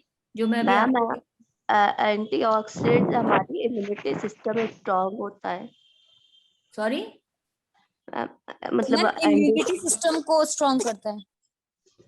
ओके, तो ये फंक्शन हो गए फंक्शनल फूड, एंटीऑक्सीडेंट के फंक्शंस हो गए। ठीक है, इम्यूनिटी को स्ट्रांग करता है। ठीक है, आप ये जो मैंने बीच में ये दिया इसी में एक और ऐड कर लीजिए, इंक्रीजेस इम्यूनिटी। ठीक है, तो मैं यहाँ आपको छोटा सा एक इसका प्रिंसिपल, इसका सिद्धांत बता दे रही हूँ कि जो भी हमारे सेलुलर फंक्शन होते हैं, यानी जो हमारी कोशिकाओं में क्रियाएं होती हैं, वो बेसिकली मोटे तौर पर दो प्रकार की होती हैं, और जिसमें कि एक प्रो ऑक्सीडेंट्स होते हैं और एक एंटीऑक्सीडेंट्स होते हैं। प्रो ऑक्सीडेंट्स क्या होते हैं? ये क्या करते हैं? ये प्रमोट करते हैं ऑक्सीजन के रिलीज को। और क्यों ये जरूरी है? क्योंकि हमें एनर्जी तभी मिलेगी जब हमारी कोशिकाओं में ऑक्सीजन को लेकर प्रक्रियाएं होंगी। ठीक है, और जब ये रिएक्शंस जब हमारी कोशिकाओं में होती हैं तो एनर्जी तो रिलीज होती है, साथ साथ फ्री रेडिकल्स भी इसमें रिलीज होते हैं। ठीक है, तब ये तो एक हो गया प्रो ऑक्सीडेंट्स का काम। अब इसी के साथ साथ दूसरा मैंने कहा कि प्रॉपर बैलेंस होना चाहिए प्रो ऑक्सीडेंट्स के साथ दूसरे सब्सटेंसेस का, वो हैं एंटीऑक्सीडेंट्स। तो एंटीऑक्सीडेंट्स क्या करते हैं? जो पहली प्रक्रिया जो प्रो ऑक्सीडेंट्स के कारण हुई थी, उन्होंने जो फ्री रेडिकल्स मुक्त किए थे, उनको ये क्वेंच करने का, यानी उनको ट्रैप करने का काम करते हैं। अगर ये ट्रैप नहीं करेंगे तो क्या होगा? ये हमारे सेल्स को, प्रोटीन्स को, आरएनए या डीएनए को डैमेज कर सकते हैं, और यहीं से शुरू हो जाती है एक पैथोजेनेसिस। और बहुत उसके डाइवर्सिफाइड कंडीशंस हैं, जैसे कैंसर्स का उत्पन्न होना, एथेरोस्क्लेरोसिस है, ये जितनी भी डिजीजेज हैं, या एक्सिलरेटेड एजिंग, जो एजिंग प्रोसेस होता है, ये इन्हीं फ्री रेडिकल्स के कारण होता है। और जो मेन फ्री रेडिकल्स हैं हमारी बॉडी में जो उत्पन्न होते हैं विभिन्न ऑक्सीडेटिव रिएक्शंस के कारण, वो सुपर ऑक्साइड्स हैं जैसे, या हाइड्रोक्सिल्स हैं, या परऑक्साइड्स हैं। ये सब फ्री रेडिकल्स हमारे सेलुलर लेवल पर उत्पन्न होते हैं, जिनको ट्रैप करना बहुत जरूरी होता है। और ये कौन करता है? ये एंटीऑक्सीडेंट्स करते हैं। ठीक है, तो ये एंटीऑक्सीडेंट्स हमें इन फंक्शनल फूड से मिलते हैं। Is it clear? Yes ma'am. Yes ma'am. तो अब इसमें हम जल्दी यहाँ पर कुछ बात कर लेते हैं कि जो आप पिक्चर्स भी देख रहे हैं कि क्या है बेस्ट नेचुरल फंक्शनल फूड जो हमें एंटीऑक्सीडेंट प्रोवाइड करते हैं, देते हैं। फिश इसमें आती हैं, फिश है, ओमेगा 3 फैटी एसिड्स के फॉर्म में, फ्रूट्स एंड वेजिटेबल्स जो कि फर्स्ट इस स्लाइड के पहली पिक्चर में बहुत क्लियर दिखाई दे रहे हैं, फाइबर ये हमें देते हैं, कैरोटिनॉइड्स, एंथोसाइनिन प्रोवाइड करते हैं। तो ये बहुत अच्छे फंक्शनल फूड में आते हैं। होल ग्रेन फूड है, प्रीबायोटिक की तरह काम करते हैं, vitamin B, phytic acid provide करते हैं, अनियन, गार्लिक बहुत अच्छे फंक्शनल फूड्स हैं। एंटीऑक्सीडेंट्स के साथ साथ सल्फर कंटेनिंग सब्सटेंसेस प्रोवाइड करते हैं। फिर आप इधर राइट हैंड साइड पर जो आपके हैं उसमें आप देख लीजिए कि इसमें काफी ग्रेन्स रखे हैं, सोयाबीन प्रोडक्ट्स हैं और राइस ब्रांड है। ये सब राइस ब्रांड की यहाँ पर बात आई तो राइस ब्रांड ऑयल जो है वो राइजिनॉल अच्छा एंटीऑक्सीडेंट है, ये हमें देता है। ग्रेप वाइन की बात करें, ये रेस्वेरेट्रॉल एक बहुत अच्छा एंटीऑक्सीडेंट है, पॉलीफिनॉल एंटी, ये सब हमें देते हैं। फिर राइट हैंड साइड की पिक्चर में आपको ओट्स प्रोडक्ट भी दिख रहे हैं, जई जिसको कहते हैं। तो ओट प्रोडक्ट्स ये बीटा ग्लाइकन्स हैं या जैसे लिग्निन्स हैं, ठीक है, गम्स हैं, प्रोवाइड करते हैं, कोलेस्ट्रॉल लोअरिंग में हमारी हेल्प करते हैं। रागी प्रोडक्ट्स भी आपको दिखाई दे रहे हैं, बहुत अच्छे फिनोलिक कंपाउंड्स फंक्शनल फूड के रूप में ये काम आते हैं। नट्स एंड ऑयल सीड्स आपको इस पिक्चर में दिखाई दे रहे हैं, ये फ्लेवोनॉइड्स हैं या फाइटोकेमिकल्स हैं, ये हमको देते हैं, बहुत बढ़िया ये एंटीऑक्सीडेंट के फॉर्म में काम करते हैं। फर्मेंटेड मिल्क प्रोडक्ट्स हैं, प्रोबायोटिक्स के रूप में। सी फूड यहाँ दिख नहीं रहा है, लेकिन सी फूड जितने हैं वो भी ओमेगा 3 फैटी एसिड्स हमें प्रोवाइड करते हैं, जो कि बहुत अच्छे फंक्शनल फूड्स हैं और जो न केवल अपने न्यूट्रिशनल वैल्यू के लिए हमारे लिए यूजफुल हैं, बल्कि दे offer a variety of health benefits. Okay, अब हम आ जाते हैं कि इसकी नेक्स्ट स्लाइड पर आते हैं। यहाँ पर मैंने जो पिक्चर्स दिखाई थी उसी को मैंने यहाँ पर समराइज कर दिया है कि नेचुरल फंक्शन फूड दो में डिवाइड कर दिया है और प्रोसेस्ड फंक्शनल फूड्स। कुछ तो ऐसे हैं जो हमें नेचर से ऐसे ही मिलते हैं, fish, fruits, onion, wheat brand, rice brand, marine food, mustard, probiotics, prebiotics, और प्रोसेस्ड में मतलब जिनमें थोड़ा सा प्रसंस्करण या प्रोसेसिंग हो चुकी है, जैसे ओट प्रोडक्ट्स हैं या राइस ब्रांड ऑयल है, फर्मेंटेड मिल्क प्रोडक्ट्स हैं, टीवीपी यहाँ टेक्सचर्ड वेजिटेबल प्रोटीन्स है, आइसोफ्लेवोनॉइड्स जो हमें प्रदान करती है, या ग्रेप वाइन है। तो ये सब टाइप्स ऑफ फंक्शनल फूड्स हैं which are available to us due to latest development या latest trends in food technology। अब हम नेक्स्ट कैटेगरी में इसी जो फर्स्ट है जो हमारा सेगमेंट चल रहा है न्यूट्रास्यूटिकल्स, उसमें आ जाते हैं हेल्थ अवेयरनेस के, उसमें न्यूट्रास्यूटिकल्स में आफ्टर फंक्शनल फूड।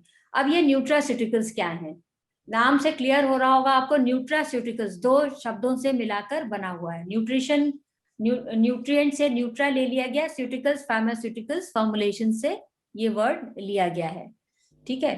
तो ये क्या है, type of food substances that helps to maintain health and prevent illness, ठीक है। इसमें थोड़ा सा मैंने इसका हिस्टोरिकल बैकग्राउंड दे दिया है कि ये कब इंट्रोड्यूस हुआ। American doctor Stephen L D. Phillis ने इसको स्टार्ट किया था 1989 में, और अभी ये धीरे धीरे सिंस 1989 अभी बहुत सारे टर्मिनोलॉजी चेंज हुई है, और फार्मा फूड के फॉर्म में, फाइटो फूड्स के रूप में इसके नाम से, परफॉर्मेंस फूड के नाम से, स्मार्ट फूड, न्यूट्री जेनेटिक्स, न्यूट्रियोजिनोम, ये सब फॉर्म में अलग अलग नाम से जाना जाता है, बेसिकली है ये एक।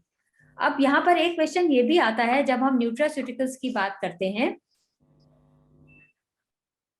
तो कभी कभी बहुत सारे स्टूडेंट्स ये भी क्वेश्चन करते हैं कि मैम न्यूट्रास्यूटिकल्स भी हमें न्यूट्रिशन के साथ साथ फार्माकोलॉजिकल प्रिपरेशन में हमें ये हेल्थ बेनिफिट्स प्रोवाइड कर रहे हैं, डाइटरी सप्लीमेंट्स भी वही काम करते हैं, और फंक्शनल फूड भी काफी कुछ वही काम करते हैं। तो क्या इनमें कोई डिफरेंस है या कोई डिफरेंस नहीं है? आप कुछ बताएंगे इनमें कोई डिफरेंस है? Because they use normally interchangeably, इनको अक्सर एक दूसरे के ही टर्म में यूज कर लिया जाता है, न्यूट्रिस्यूटिकल्स कह देते हैं या डाइटरी सप्लीमेंट्स कह देते हैं या फंक्शनल फूड्स कह देते हैं। तो क्या ये एक है या कोई डिफरेंस है?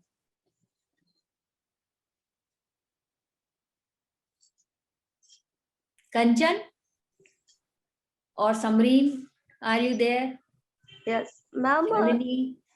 मैम कह सकते हैं एक ही है, क्योंकि हाँ, क्योंकि जैसे हम डायबिटीज में बोलते हैं कि करेला खाओ तो हाँ, हमारा शुगर थोड़ा सा डाउन होता है, हाँ, तो ये हमारा फंक्शनल फूड भी है और ये हमारा एक न्यूट्रासिटिकल भी आ गया कि न्यूट्रिशन भी मिला और हाँ।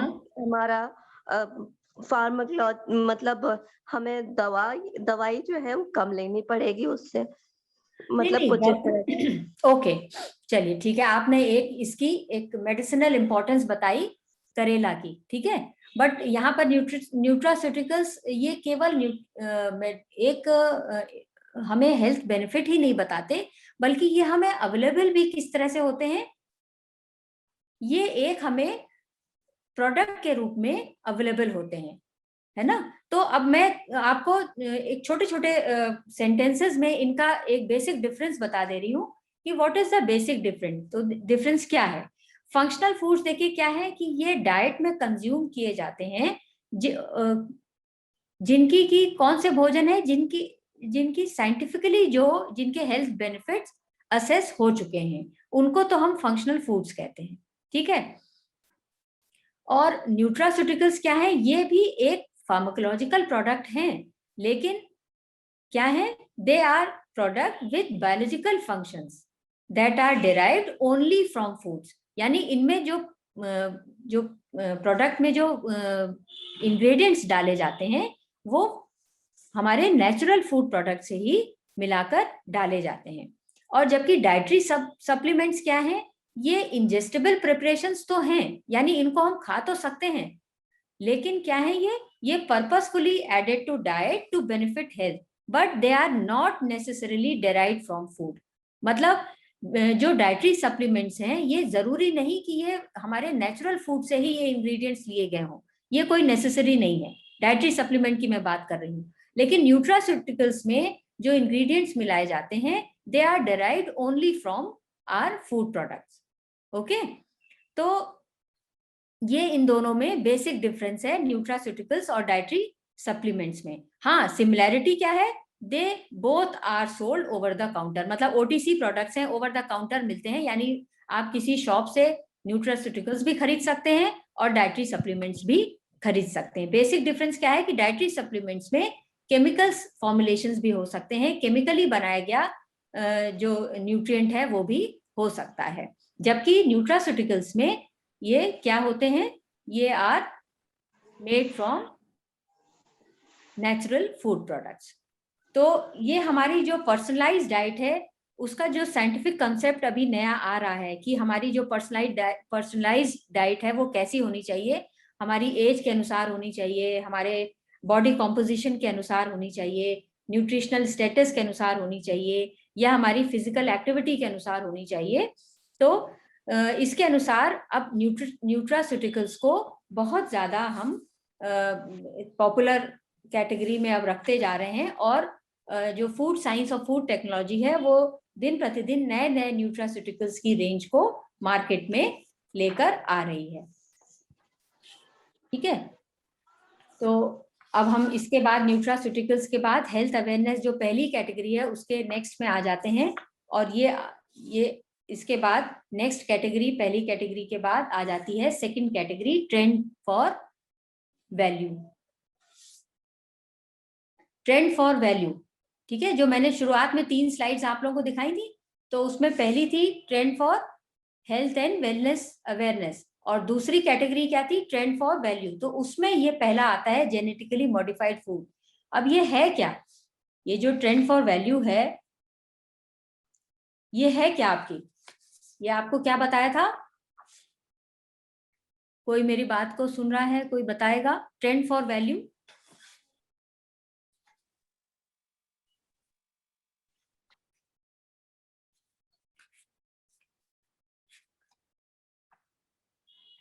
सेकंड ट्रेंड एक बार देख के बताइए, सेकंड ट्रेंड मैंने आपको क्या बताया था? Ma'am ingredients and process that increase the value of food. हाँ, ingredients and processes that increases the value of food. यानी जो भोजन के मूल्य को बढ़ा देते हैं इंग्रेडिएंट्स या ऐसी प्रक्रियाएं, वो किस ट्रेंड के अंतर्गत आ रही है? ट्रेंड्स फॉर वैल्यू के अंतर्गत। और इसमें हम बात करेंगे यही जेनेटिकली मॉडिफाइड फूड्स की, नोवेल फूड्स की, फूड एडिटिव्स की, इन सब की हम बात इसके अंतर्गत करेंगे। तो ये जेनेटिकली मॉडिफाइड फूड्स क्या होते हैं? इसमें मॉडर्न बायोटेक्नोलॉजिकल टेक्निक्स का प्रयोग किया जाता है और जिससे कि जो जेनेटिक मॉडिफिकेशंस हैं वो किए जाते हैं। जेनेटिक मॉडिफिकेशंस के द्वारा इस प्रकार की नई किस्म उत्पन्न की जाती है भोज्य पदार्थों की, जिनके की वेरी एडवांटेजेस हैं, मतलब बहुत ही लार्ज वैरायटी के फायदे हैं। और वो एडवांटेजेस क्या हैं? जैसे कि जो खेती है, हमारे किसान हैं, वो अक्सर जो नेचुरल कैलामिटीज होती हैं उनमें ड्रॉट या सूखा पड़ना भी एक प्रमुख है। जैसे बाढ़ आ जाती है उसी तरह सूखा पड़ता है तो बहुत मेजर नुकसान होता है। तो जितनी भी सॉफ्ट क्रॉप्स हैं उनका हेवी लॉसेस होते हैं। तो जेनेटिकली मॉडिफाइड फूड में क्रॉप्स की वैरायटी को हार्ड बनाया जा रहा है। हार्ड क्रॉप्स क्या है? ड्रॉट रेजिस्टेंट, मतलब इनमें सूखे का बहुत अधिक प्रभाव नहीं होता, या दूसरे शब्दों में हम ये भी कह सकते हैं कि इनमें इरिगेशन फैसिलिटी की बहुत अधिक आवश्यकता नहीं पड़ती है। कम पानी में भी इन क्रॉप्स को आसानी से उगाया जा सकता है। तो इनके जेनेटिक कॉम्पोजिशन में चेंज के द्वारा हम नए प्रकार की किस्म उत्पन्न कर सकते हैं क्रॉप्स में, और ये सब फूड टेक्नोलॉजी के एडवांसमेंट के कारण ही पॉसिबल हुआ है। इसी तरह से एक और इसका फायदा है जेनेटिकली मॉडिफाइड फूड्स का कि डेवलपिंग पेस्ट रेजिस्टेंट क्रॉप्स। तो जहां पर हम पेस्ट के द्वारा हुए नुकसान की बात करते हैं तो उसमें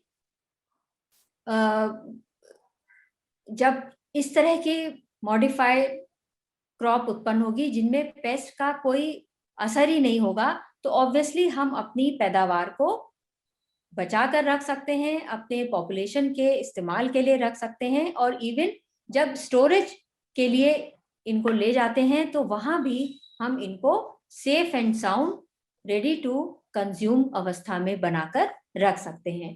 बहुत सारी वैरायटीज हैं कॉर्न की, यानी मक्का की, आलू की, टमाटो की, जो कि धीरे धीरे पकती हैं। तेजी से पक जाने पर इनके नुकसान की, क्योंकि शेल्फ लाइफ छोटी है, नुकसान की संभावनाएं अधिक होती हैं। जेनेटिकली मॉडिफाइड जो इनकी वैरायटी उत्पन्न करी जा रही है, ये इनके पकने की जो पेस है, रेट है, वो स्लो की जा रही है। तो ये भी एक बहुत बड़ा फायदा है जेनेटिकली मॉडिफाइड फूड्स का। फिर developing specific nutritional quality in various food sources. तो बहुत सारे ऐसे भोजन है, हमको मालूम है कि जैसे चावल है, प्रोटीन कंप्लीट नहीं होती, इनकम्प्लीट प्रोटीन है, या दालों की वैरायटी है, इनकम्प्लीट प्रोटीन है। तो उनमें जिन अमीनो एसिड्स की कमी है, एसेंशियल अमीनो एसिड्स की, उनको बायोफोर्टिफिकेशन के द्वारा उनको इंक्लूड किया जा रहा है, और उसके द्वारा नई वैरायटी में with fullness of nutrients variety उत्पन्न करी जा रही है। तो न्यूट्रिशनल क्वालिटी का एनहांसमेंट इसके द्वारा हो रहा है। तो ये जेनेटिकली मॉडिफाइड फूड की वैरायटी हमें ये एडवांटेज, ये बायोफोर्टिफिकेशन जो इसके बाद मैंने लिखा है, इसकी कैटेगरीज में जैसे एग्जाम्पल है इसके, आयरन रिच राइस है। आपको पता है कि राइस आयरन की एक पुअर सोर्स के फॉर्म में हम इसको जानते हैं, या कॉर्न है, मक्का है, ये प्रोटीन की क्वालिटी इसकी बहुत पुअर होती है, इनकम्प्लीट प्रोटीन की कैटेगरी में आता है। तो प्रोटीन रिच कॉर्न, फिर कैरोटीन रिच क्रॉप्स इस्तेमाल करी जा रही हैं। पोटैटो को carotene rich sweet potato grow किया जा रहा है। तो ये सब बायोफोर्टिफिकेशन के द्वारा इंक्लूड कर रहे हैं, और ये सब जेनेटिकली मॉडिफाइड फूड टेक्नोलॉजी के कारण संभव हो पा रहा है। नेक्स्ट कैटेगरी में हम आते हैं फूड एडिटिव्स। ये भी ट्रेंड फॉर वैल्यू के अंतर्गत है फूड एडिटिव्स। फूड एडिटिव्स क्या होते हैं? ये वो सब्सटेंसेस हैं या मिक्सचर ऑफ सब्सटेंसेस हैं जो क्या करते हैं, जो हमारे भोजन में जब मिलाए जाते हैं, चाहे प्रोडक्शन के टाइम पर, या प्रोसेसिंग के टाइम पर, या उनकी स्टोरेज के टाइम पर, या इवन पैकेजिंग के टाइम पर, और वो भोजन को उनकी गुणवत्ता को, उनकी क्वालिटी को बढ़ा देते हैं। और क्यों, किस प्रकार बढ़ाते हैं, इसके 3 मैंने यहाँ पर आपको एग्जाम्पल दिए हैं एडिटिव्स को मिक्स करने के और भोजन की वैल्यू को बढ़ाने के लिए, यानी वैल्यू एडिशन के लिए। पहला है इसका जो ऑब्जेक्टिव है वो है to increase the shelf life of food, यानी भोजन के जो रख सकने की, उसके सही ठीक ठाक कंज्यूमेबल फॉर्म में रहने की जो ड्यूरेशन है उसको बढ़ाने के लिए।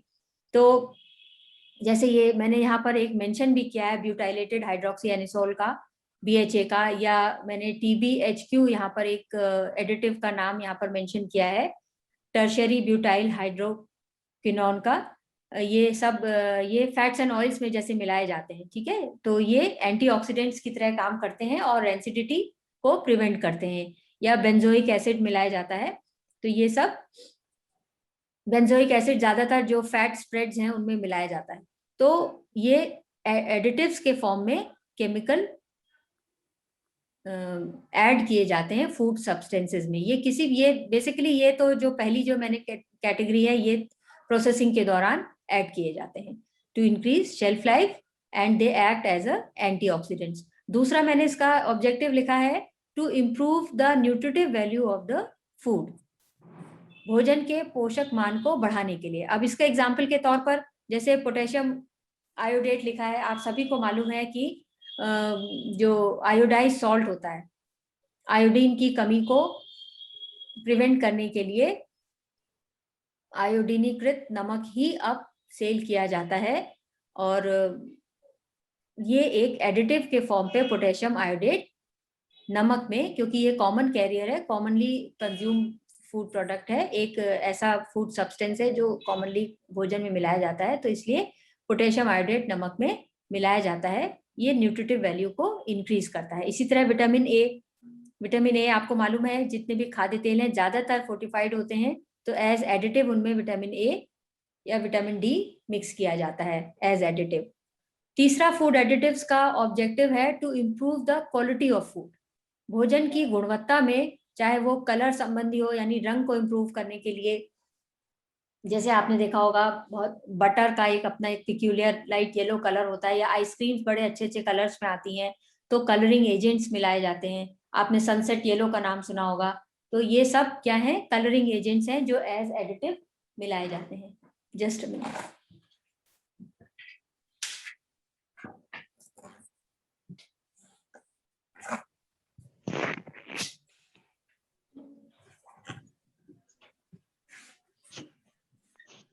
फिर इसमें मैंने फ्लेवर का नाम भी लिखा है, रेड से मार्क्ड है, तो as additive flavouring agents add किए जाते हैं। और जैसे आपने देखा होगा कि कोल्ड ड्रिंक आपको बड़ा अच्छा लगता है पीने में, और एक बार पीते हैं तो एडिक्शन जैसा हो जाता है कोल्ड ड्रिंक पीने का। तो इस तरह के जो एरेटेड ड्रिंक्स होते हैं उनमें फ्लेवरिंग एजेंट्स की तरह से फ्लेवरिंग एजेंट कई सारे केमिकल्स के फॉर्म में आते हैं। जैसे आपने एमाइल एसीटेट का नाम सुना होगा, तो इनको ऐड किया जाता है। फिर मैंने यहाँ एंटी केकिंग एजेंट का नाम दिया है। एंटी केकिंग एजेंट जैसे टेबल सॉल्ट में आपने देखा होगा कि जब आपने एक ऐड भी देखा होगा कि झर से गिरा जा रहा है, किसी नमक का ऐड आता है, शायद टाटा सॉल्ट का आता है, तो वो चिपकता नहीं है आपस में और दानेदार बना रहता है, ठीक है। तो इस तरह के एडिटिव्स जो होते हैं एंटी केकिंग एजेंट्स के रूप में, तो एल्यूमिनियम सिलिकेट इसका एक एग्जाम्पल है, ये फूड एडिटिव के फॉर्म में मिलाया जाता है। तो ओवरऑल क्या है, फूड एडिटिव क्या है, ये क्या सब्सटेंस हो गए जो कि हमारे फूड की क्वालिटी को इंक्रीज करते हैं और वैल्यू एडिशन करते हैं। और ये किसी भी एनी एस्पेक्ट में, मतलब किसी भी टर्म, किसी भी स्टेज में मिलाए जा सकते हैं, प्रोसेसिंग के दौरान, स्टोरेज के दौरान, या इवन पैकेजिंग के दौरान। अब वैल्यू एडिशन में नेक्स्ट कैटेगरी आ जाती है इसकी, नॉवल फूड्स की। नॉवल फूड्स क्या है?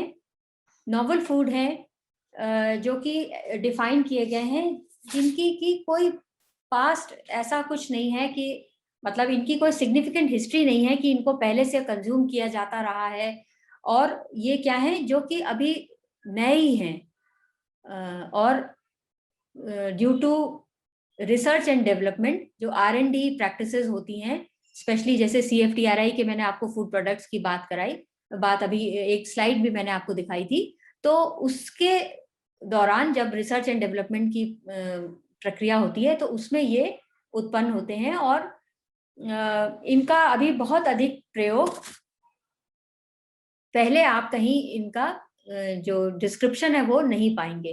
तो ये अनकन्वेंशनल सोर्सेस, जैसे इसमें एक मैंने एग्जांपल दिया है कि अनकन्वेंशनल सोर्सेज ऑफ प्रोटीन्स के सोर्सेज में हमें मालूम है कि हम वेजिटेबल प्रोटीन की बात करते हैं तो दालों एवं फलियों की बात करते हैं, जब हम नॉन वेजिटेरियन सोर्सेज की बात करते हैं तो मिल्क, एग और फिश, मीट, पोल्ट्री की बात करते हैं, बट ये सब कन्वेंशनल सोर्सेज में आते हैं। Unconventional sources of protein novel food में आ जाता है, कि जो रिसर्च के दौरान पाया गया है कि अगर हम जो अदर सोर्सेज हैं या जो इनकम्प्लीट सोर्सेज हैं प्रोटीन के, अगर उनको हम एनहांस कर दें, उनमें कुछ एडिशन कर दें, तो हमें प्रोटीन के अच्छे सोर्सेज मिल सकते हैं, वैल्यू ऐड हो सकती है, और वो नॉवल फूड के रूप में हमारे सामने आते हैं। इनके कुछ एग्जाम्पल मैंने यहाँ आपको इस स्लाइड में दिए हैं, जैसे फोर्टिफाइड व्हीट है, लाइसिन डेफिशिएंट होता है, फोर्टिफिकेशन हो गया सिंथेटिक लाइसिन से, तो फोर्टिफाइड व्हीट ये अनकन्वेंशनल सोर्स ऑफ प्रोटीन है। इसी तरह oil seeds, soybean, peanut, cotton seed सब वेजिटेबल प्रोटीन है, इनकम्प्लीट है, इनको फोर्टिफिकेशन के द्वारा कंप्लीट बनाया जाता है और अनकन्वेंशनल सोर्सेज ऑफ प्रोटीन के फॉर्म में इस्तेमाल किया जाने लगा है। ये जितने मैंने आपको एग्जांपल दिए हैं यहाँ पर इस स्लाइड में, ये अभी अंडर रिसर्च नहीं है, ये अभी इनमें रिसर्च चल नहीं रही, बल्कि ये ऑलरेडी आ चुके हैं। ये है, देखिए FPC है यहाँ पर, फिश प्रोटीन कॉन्सेंट्रेट है। तो ये किससे बनाए जा रहे हैं? ये जितने भी मरीन सोर्सेज हैं, समुद्री जो मछलियां हैं, इसमें जो ट्रैश फिश है, मतलब जो फिश के वो पार्ट्स, वो ऑर्गन्स जो इस्तेमाल नहीं होते हैं, जो मैंने पहले भी अभी इसका आपको जिक्र किया था, तो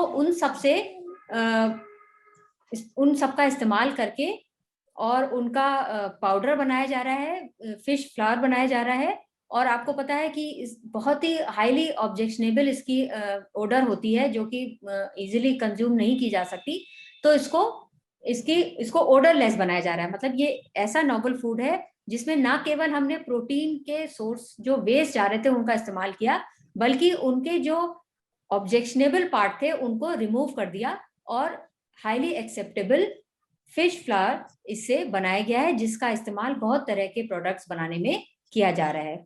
इसी तरह SCP मैंने यहाँ दिया है, सिंगल सेल प्रोटीन का नाम दिया है, ईस्ट, बैक्टीरिया, फंजाई, इन सब से भी, जितनी भी ये सिंगल सेल माइक्रोब्स हैं, इनसे इनकी प्रोटीन का इस्तेमाल करके भी नॉवल फूड प्रोडक्ट बनाए जा रहे हैं। बेसिकली देखिए, अभी एक और मैं नाम ले लूं फिर आगे बात करते हैं। LPC, यहाँ पर लीफ प्रोटीन कॉन्सेंट्रेट की बात करी जा रही है, जिसमें कि जो टेंडर लीव्स होती हैं, इनकी पल्पिंग करते हैं, पल्प निकालते हैं और उनसे प्रोटीन एक्सट्रैक्ट किया जाता है, और उनके कॉन्सेंट्रेट से प्रोटीन को रिमूव करके और उसका डिफरेंट प्रोडक्ट्स में वैल्यू एडिशन के लिए इस्तेमाल किया जाता है। तो यहाँ पर देखिए, ये जितने भी नॉवल फूड है, ये हमारे सस्टेनेबिलिटी की भी बात करते हैं, क्योंकि हम सभी को मालूम है कि जो रिसोर्सेज हैं ये क्या है, ये लिमिटेड है, सोर्सेज अनलिमिटेड नहीं है। तो फूड जो हमारे पास सोर्सेज हैं जो हमारे प्लेनेट में, वो भी लिमिटेड ही हैं, और जैसे जैसे पॉपुलेशन बढ़ रही है ये खत्म होते जा रहे हैं। तो इसलिए हमें इस तरह के नॉवल फूड पर इनका रिसर्च एंड डेवलपमेंट पर ध्यान देना भी बहुत आवश्यक हो गया है, और इनका कंजम्पशन बढ़ाना भी, धीरे धीरे इनकी एक्सेप्टेबिलिटी भी करना भी आवश्यक हो गया है। तो नॉवल फूड इस कैटेगरी में आते हैं, वैल्यू एडिशन की कैटेगरी में। Basically this is a new approach for improving quality, shelf life and healthiness of food. ठीक है, इसके बाद हम नेक्स्ट आ जाते हैं वैल्यू एडिशन में, नॉवल फूड में एडिबल पैकेजिंग में। एडिबल पैकेजिंग क्या है?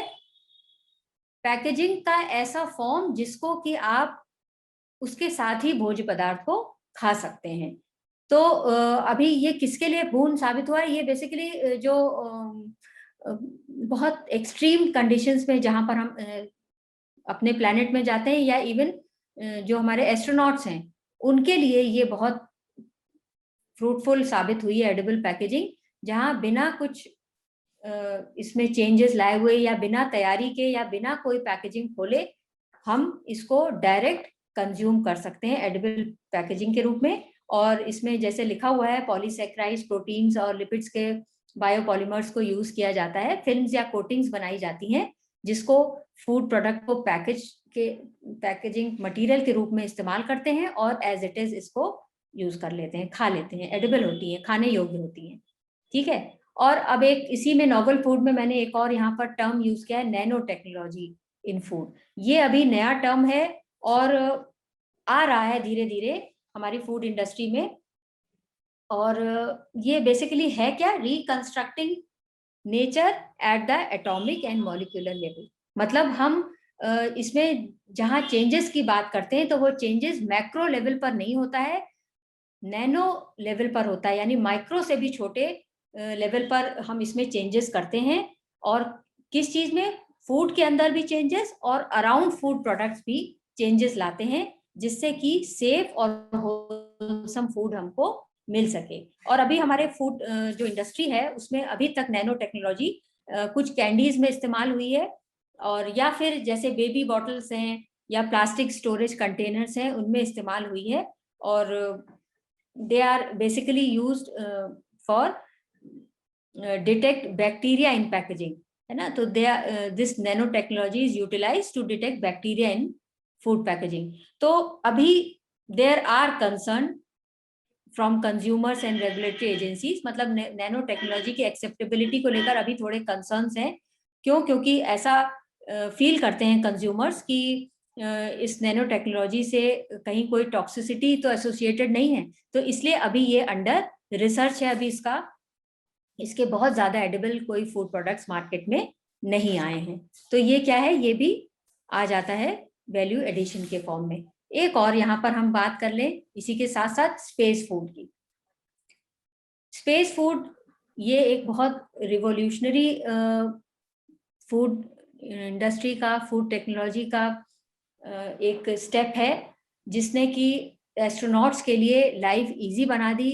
अपने प्लेनेट से इतने दूर जहाँ की बहुत टफ लाइफ होती है, तो जैसा मैंने इसमें लिखा है कि इस फूड के द्वारा जो रिक्वायरमेंट है, न्यूट्रिशनल रिक्वायरमेंट है एस्ट्रोनॉट्स की, वो स्पेस एक्सप्लोरेशन के दौरान पूरी होती रहे।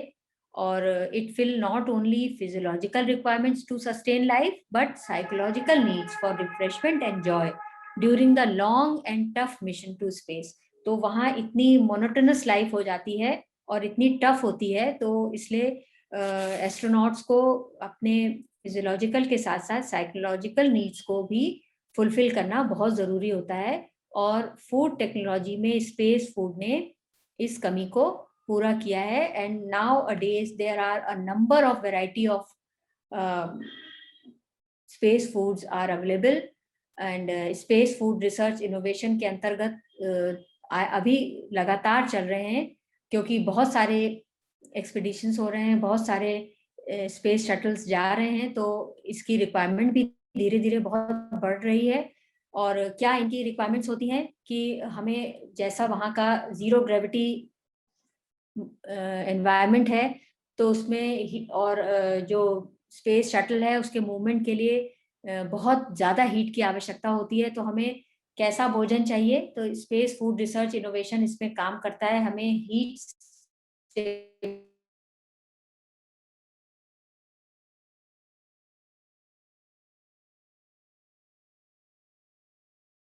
ऐसी ट्यूब्स, फूड स्टिक्स और एडिबल फूड पैकेजिंग की आवश्यकता है जो वो डायरेक्ट कंज्यूम कर सकें।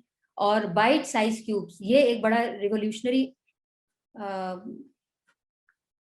इनोवेशन था कि पहले जब इनिशियली जब स्पेस यात्राओं पे जाया करते थे एस्ट्रोनॉट्स, तो उनके जो फूड प्रोडक्ट्स थे, उनके जो पार्टिकल्स थे, जब वो बड़े पार्टिकल्स को स्मॉलर पार्टिकल्स में च्यू करने के लिए जब तोड़ते थे, तो वो छोटे छोटे पार्टिकल्स उनके चारों तरफ जीरो ग्रेविटी होने के कारण उड़ने लगे थे, जिनको कि कंट्रोल करना मुश्किल हो जाता था, कैच करना पड़ता था और कहीं कलेक्ट करना पड़ता था। तो अब बाइट साइज क्यूब्स आ गए हैं जो कि जिलेटिन से कवर्ड होते हैं, जो क्रम्बलिंग यानी उनके चूरा बनने से उनको प्रिवेंट करते हैं, और बाइट साइज होते हैं, यानी एक बार में आप उनको खा सकते हो, तो ये एक बड़ा अच्छा इनोवेशन था जो स्पेस फूड के लिए बहुत यूजफुल रहा और अब इनका बहुतायत से प्रयोग किया जा रहा है। इसी तरह फ्रीज ड्राइड फूड है जो कि जिसकी बड़ी इम्प्रूव पैकेजिंग आ गई है और स्पेस में ही इसको रीहीट के द्वारा कंज्यूम कर लिया जाता है। इसी तरह रीहाइड्रेटेबल यानी ड्राइड फूड वहां जाते हैं जिनके की रिकॉन्स्टिट्यूशन करना बहुत आसान है। रीहाइड्रेटेबल मीन्स कि उनमें दोबारा मॉइस्चर इंट्रोड्यूस किया जा सकता है और उनमें नेचुरल फ्लेवर और टेस्ट आ जाता है। तो ये फूड भी स्पेस एस्ट्रोनॉट्स के लिए बनाया जा रहा है और वो उसको इस्तेमाल भी कर रहे हैं। इसी तरह से इरेडिएटेड मीट, मतलब अब आप ये देखिए कि वही मोनोटोनस फूड अब उनके लिए एस्ट्रोनॉट्स के लिए नहीं है, बल्कि अब वैरायटी भी प्रोड्यूस की जा रही है कि जो नॉन वेजिटेरियंस हैं उनको अपनी लाइकिंग के अनुसार भोजन मिल सके और वो उसको आसानी से कंज्यूम कर सकें, जिससे उनकी साइकोलॉजिकल नीड्स भी संतुष्ट की जा सके। नेक्स्ट है कन्वीनियंस फूड। ये अब थर्ड ट्रेंड यहाँ से स्टार्ट हो जाता है। थर्ड ट्रेंड क्या है? Trend for convenience. तो a large number of convenience foods are available in our market और ये है क्या? They are result of modern technological advancement in the field of processing, preservation and the invention of various newer food additives।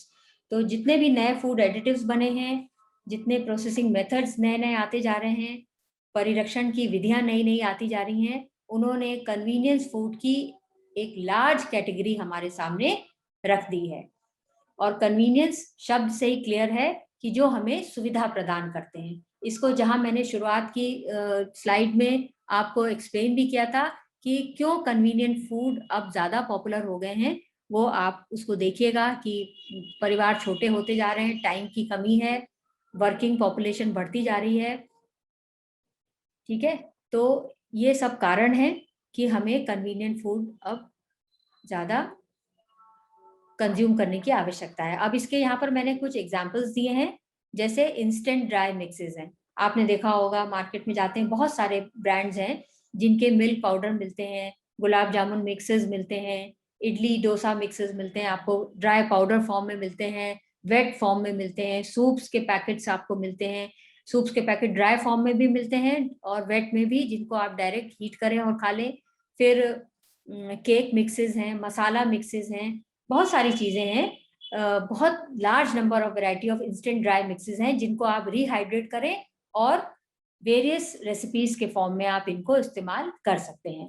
Second example है convenience food की category में रीहीटेबल, जिनको दोबारा गर्म किया जा सकता है। कैंड है, पाउच्ड है फूड प्रोडक्ट्स, यानी आप पूरे कैन को गर्म कर सकते हैं। बॉइलिंग वाटर में फूड पाउच को आप एज इट इज डालकर गर्म कर सकते हैं, या माइक्रोवेवेबल फूड पाउचेस भी आने लगे हैं जिनको आप माइक्रोवेव में डालकर गर्म कर सकते हैं। फ्यू सेकंड्स या फ्यू मिनट्स में आपको रेडी टू ईट भोजन, आप ओपन करें उस पाउच को या कैन को और आपको आपका भोजन कन्वीनियंटली मिल जाता है। और इसके एग्जाम्पल हैं जैसे आलू मटर, दाल makhani, palak paneer, chicken, baingan bharta, variety of curries, canned curries और बहुत सारे फूड प्रोडक्ट्स हैं जो इस कैटेगरी में मार्केट में इजीली अवेलेबल है thanks to food technology and food science. Next category convenience foods में आती है फ्रोजन फूड्स की। ये भी एक प्रकार की परिरक्षण की तकनीक है, प्रिजर्वेशन की, जो इसमें कन्वीनियंस फूड को उत्पन्न करने में लागू की जाती है। और जितने भी वेजिटेबल्स की कैटेगरीज हैं, जो सैलेड वेजिटेबल्स हैं या हमारी करी वेजिटेबल्स हैं या चिकन, मीट, फिश हैं और उनके प्रोडक्ट्स हैं, ये they all are available in frozen form. आप उनको थॉ करिए, थॉ करने के बाद आप उनको जैसा आप चाहते हैं वैसा आप कुक कर लीजिए। तो ये they are ready to use, वो यूज करने में फ्रेश है, हाइजीनिकली वॉश्ड है, आप उनको इस्तेमाल कर सकते हैं। बहुत सारी वेजिटेबल ऑलरेडी ब्लैंच्ड होती हैं तो आपको सेफ्टी कंसर्न भी नहीं होते। नेक्स्ट है प्री प्रिपेयर्ड और फैब्रिकेटेड फूड्स। तो जितने भी ट्रेडिशनल फूड्स हैं, आप देखते हैं मार्केट में जब कोई त्योहार होता है तो इनकी पूरी बाढ़ आ जाती है, लड्डू, चिक्की, चकली, ये जितने भी सीजनल फूड्स हैं, चिड़ा है, ये सब सोयाबीन के टेक्सचराइज प्रोडक्ट बनाए जा रहे हैं जिनको मीट एनालॉग्स के रूप में, nutri nuggets, Nutrela, soya chunks के फॉर्म में।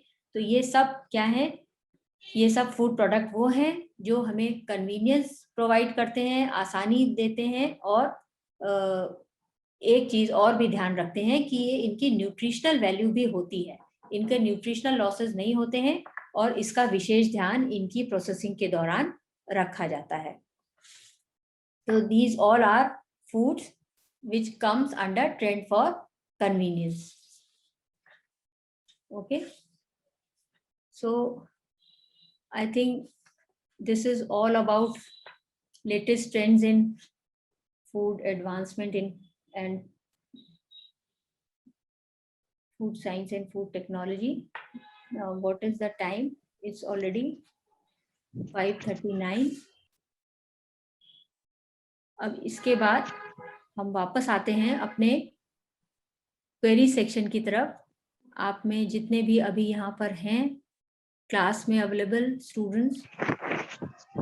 मैम हाँ मैम मुझे एक क्वेश्चन पूछना था। जो आपने शेल्फ लाइफ के लिए बताया था, जैसे BHA, TBHQ and benzoic acid बताया था, तो हाँ। BHA और TBHQ जो था वो किस तरह के फूड प्रोडक्ट में यूज किया जाता है?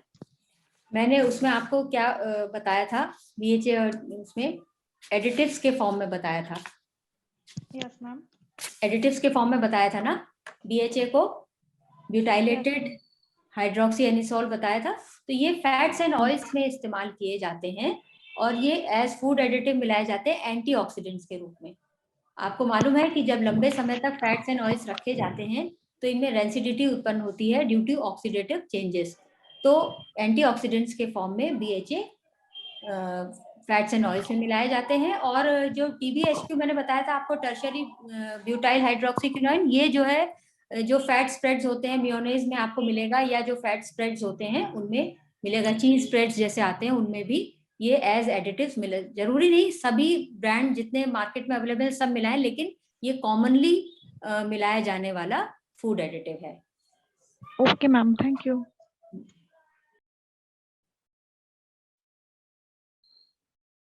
Anyone else?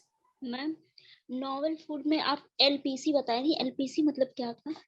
हाँ, नॉवेल फूड में आप LPC को बताई थी, LPC मींस क्या था? Leaf protein concentrate, LPC। जी मैम। हाँ, leaf protein concentrate means leaves ऐसा पार्ट है हमारे प्लांट का जो कि हम इस्तेमाल करते हैं एज वेजिटेबल, उसको इस्तेमाल करते हैं, या हम उनका बहुत छोटे फॉर्म में इस्तेमाल करते हैं, जैसे गार्निशिंग के लिए इस्तेमाल होता है। ठीक है, तो कई बार ऐसा होता है कि जब हम प्लांट का कोई और पार्ट एज फूड प्रोडक्ट इस्तेमाल करते हैं, जैसे उसकी स्टेम यूज कर रहे हैं, या उसका फ्रूट यूज कर रहे हैं, या उसके सीड्स का इस्तेमाल हो रहा है, या रूट्स का इस्तेमाल हो रहा है, तो लीव्स ज्यादातर अनयूज्ड वेस्ट हो जाती हैं। तो बहुत बड़ा बायोलॉजिकल वेस्ट के फॉर्म में लीव्स का निकलता है। जैसे आप एग्जांपल ले लीजिए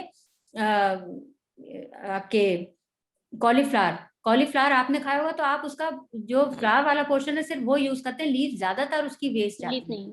तो जी। अभी जो कैटेगरी है, जो लेटेस्ट जो रिसर्च एंड डेवलपमेंट चल रहे हैं, तो उसमें हमारा यही एक उद्देश्य रहता है फूड टेक्नोलॉजी को लागू करने का।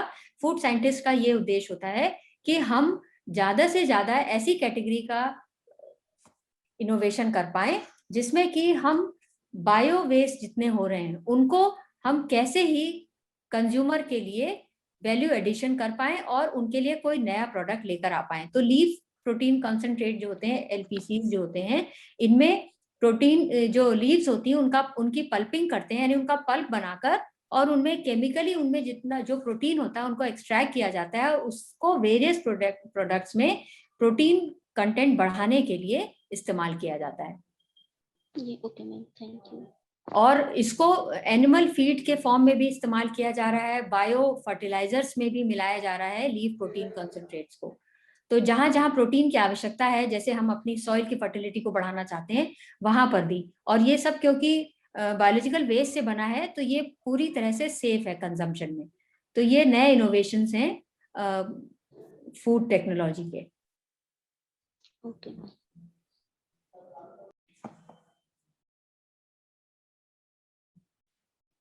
Anyone else?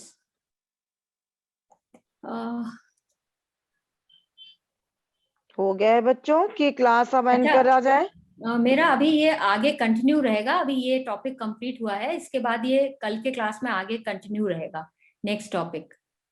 और इसमें मैं आपको एक और बताना चाहती हूँ, जो टॉपिक मैं मतलब लूंगी उसमें प्रोबायोटिक और प्रीबायोटिक भी हैं, वो बेसिकली देखा जाए तो इसी में ही आने चाहिए, recent advances in food technology. लेकिन वो क्योंकि आपके सिलेबस में अलग से दिया गया है तो मैं उसको थोड़ा अलग ही बता दूंगी, but basically they are part of this topic तो ओनली। नहीं, एक्चुअली वो न्यूट्रास्यूटिकल्स भी मैं डील कर रही हूँ, उसमें भी वो आएंगे क्योंकि वो अपडेटेड सिलेबस आ गया है मेरे पास, तो उसमें मैं हाँ डील कर रही हूँ अभी आगे के क्लास में। ठीक है, हाँ, तो तो वो तो हम लोग हाँ, तो विल वही मुझे डिस्कस लगा कि लेटर, वो वो तो दे दिया है अलग से, बट वैसे वो होना चाहिए था अब इसी में। वो उसी के, तो वो उसके संग ही डील कर लेंगे, या तो हम ही कर लेंगे वो, चलो बाद में हम लोग बात कर लेंगे। ठीक है ठीक है। स्टूडेंट्स, अब है आप लोग के पास कोई क्वेश्चन? No ma'am. क्लास करें? No ma'am. मैम चलो, thank you ji Bharti. Ma'am, हाँ, हेलो बोलिए मैम। कौन? मैम कौन इडिबल बोल रहा है? पैकेजिंग एक बार फिर से बता दीजिए इसके बारे में। हाँ, इडिबल पैकेजिंग जो है एक बार फिर से बता दीजिए इसके बारे में, confirm एडिबल पैकेजिंग है कि देखिए, मैंने दो तरह से बताया था कि एक तो ये होता है, हालांकि मैं आपको अब एक और नई बात इसके बारे में बता दूं जो शायद मैंने उस समय नहीं बताई थी, कि जो एडिबल पैकेजिंग है वो बहुत ज्यादा इस्तेमाल तो हो रही है, लेकिन इसको जिसको कहना चाहिए सस्टेनेबल नहीं माना जा रहा है। सस्टेनेबल इसलिए नहीं माना जा रहा है क्योंकि पैकेजिंग एडिबल है, इसका मीनिंग क्या हुआ कि हम फूड प्रोडक्ट को विद पैकेजिंग खा लें, यानी उसकी खाई जा सकने योग, तो उसके फायदे तो बहुत हैं। और एक फायदा हमारे प्लेनेट के लिए भी है, ग्रीन अर्थ के हिसाब से, क्लीन अर्थ, ग्रीन अर्थ के हिसाब से, कि जितना कम पैकेजिंग मटेरियल उतना ज्यादा हम पोल्यूशन फ्री हो पाएंगे। तो शायद इस चीज को ध्यान में रखकर ये एडिबल पैकेजिंग, मतलब वन ऑफ द ऑब्जेक्टिव ये भी था कि हम पोल्यूशन कम करें पैकेजिंग के फॉर्म में, तो इसलिए एडिबल पैकेजिंग का इनोवेशन भी हुआ। लेकिन अभी ये भी देखा जा रहा है कि अगर पैकेजिंग एडिबल है तो क्या होगा, एडिबल पैकेजिंग है तो हम जहां फूड हैंडलिंग हो रही है उस हैंडलिंग में जो फूड हैंडलर्स हैं उनके हाथ से जब हम भोजन लेंगे तो वहां भी कहीं कहीं हाइजीन कॉम्प्रोमाइज हो जाएगी। अभी जैसे हम कोरोना के टाइम पर हैं तो हमको पता है कि हाइजीन कितनी इंपॉर्टेंट है, हर चीज में हमको मालूम है कि हम उसका सैनिटाइजर का इस्तेमाल कर रहे हैं, तो जहां एडिबल फूड पैकेजिंग होगी वहां हम सैनिटाइजर का प्रयोग तो कर नहीं पाएंगे। तो इसलिए अभी इसकी सस्टेनेबिलिटी पर एक क्वेश्चन मार्क है। बट हाँ, जहां तक बात है, जो मैंने अभी तक जो इसके बारे में बताया वो यही बताया कि ये एक कोटिंग्स की तरह से होती हैं जो पॉलीमर्स के, कार्बोहाइड्रेट्स और प्रोटीन के पॉलीमर्स से बनाई जाती हैं, और ये फूड प्रोडक्ट के ऊपर पतली फिल्म्स के फॉर्म में या कोटिंग के फॉर्म में होती हैं, जिनको कि विदाउट रिमूविंग दीज कोटिंग्स हम उस फूड आइटम को एज इट इज खा सकते हैं। और ये पैकेजिंग स्पेस के में जाने वाले जो एस्ट्रोनॉट्स हैं उनके लिए बहुत ज्यादा फायदेमंद साबित हुई है, क्योंकि वहां पर उनको अपना ट्रैश मिनिमाइज करना पड़ता है, जितना भी कचरा है उसका प्रबंधन भी करना पड़ता है। तो स्पेस फूड के लिए ये बहुत रिवोल्यूशनरी इनोवेशन है। मैम एक क्वेश्चन है मैम। हाँ बताएं। मैम एक क्वेश्चन है कि जैसे आपने बताया फूड प्रिजर्वेशन, ठीक है ना? बेटा आपकी आवाज थोड़ी वो ब्रेक हो रही, ठीक से थोड़ा सा पास आइए माइक के। उसकी एक्चुअली तबीयत खराब है बहुत, उसका गला बहुत खराब है, इसलिए वो उसकी आवाज ऐसी हो रही है। अच्छा नॉट वेल। तो समरीन, या तो आप लिख के या आप कल पूछ लेना, बिकॉज आज अगर आपको रेस्ट देना अपने गले को, कल से भी और खराब अवस्था में आ गया है वो। मैम हाँ, कल पूछ लेंगे मैम। हाँ, क्योंकि तुम बोल पा नहीं रही हो और एग्जाम देने के लिए भी तैयार बैठी हो इस हालत में, तो इसलिए कल पूछ लेना थोड़ा सा जब हो जाए। कल भी तुमने स्ट्रेन दिया तो इसलिए फिर ऐसी हालत में है वो। अच्छा ठीक है। अब किसी और के पास क्वेश्चन है कि क्लास एंड करना है? अटेंडेंस तो बहुत जरूरी है, बच्चे अपने अटेंडेंस दे रहे हैं ना सारे। वो तो हमने ले लिया, स्क्रीनशॉट है मेरे पास। ठीक है बच्चों, फिर चलो, थैंक्स अ लॉट भारती। ठीक है बच्चों, द क्लास इज जय। हाँ ठीक, थैंक यू ओके, चलो बच्चों, okay. Thank Okay. You. Okay ma'am, thank you ma'am. अच्छा, कल के क्लास का आप बता देंगे कि कितने बजे से है, तो फिर शेयर हो जाएगा इसी में। वो तो हाँ उसमें शेयर हो जाएगा, ठीक है, वो हम तुमसे अलग से बात करते हैं अभी, ठीक है चलो फिर। हाँ ठीक है, ओके हाँ ओके ओके। ओके।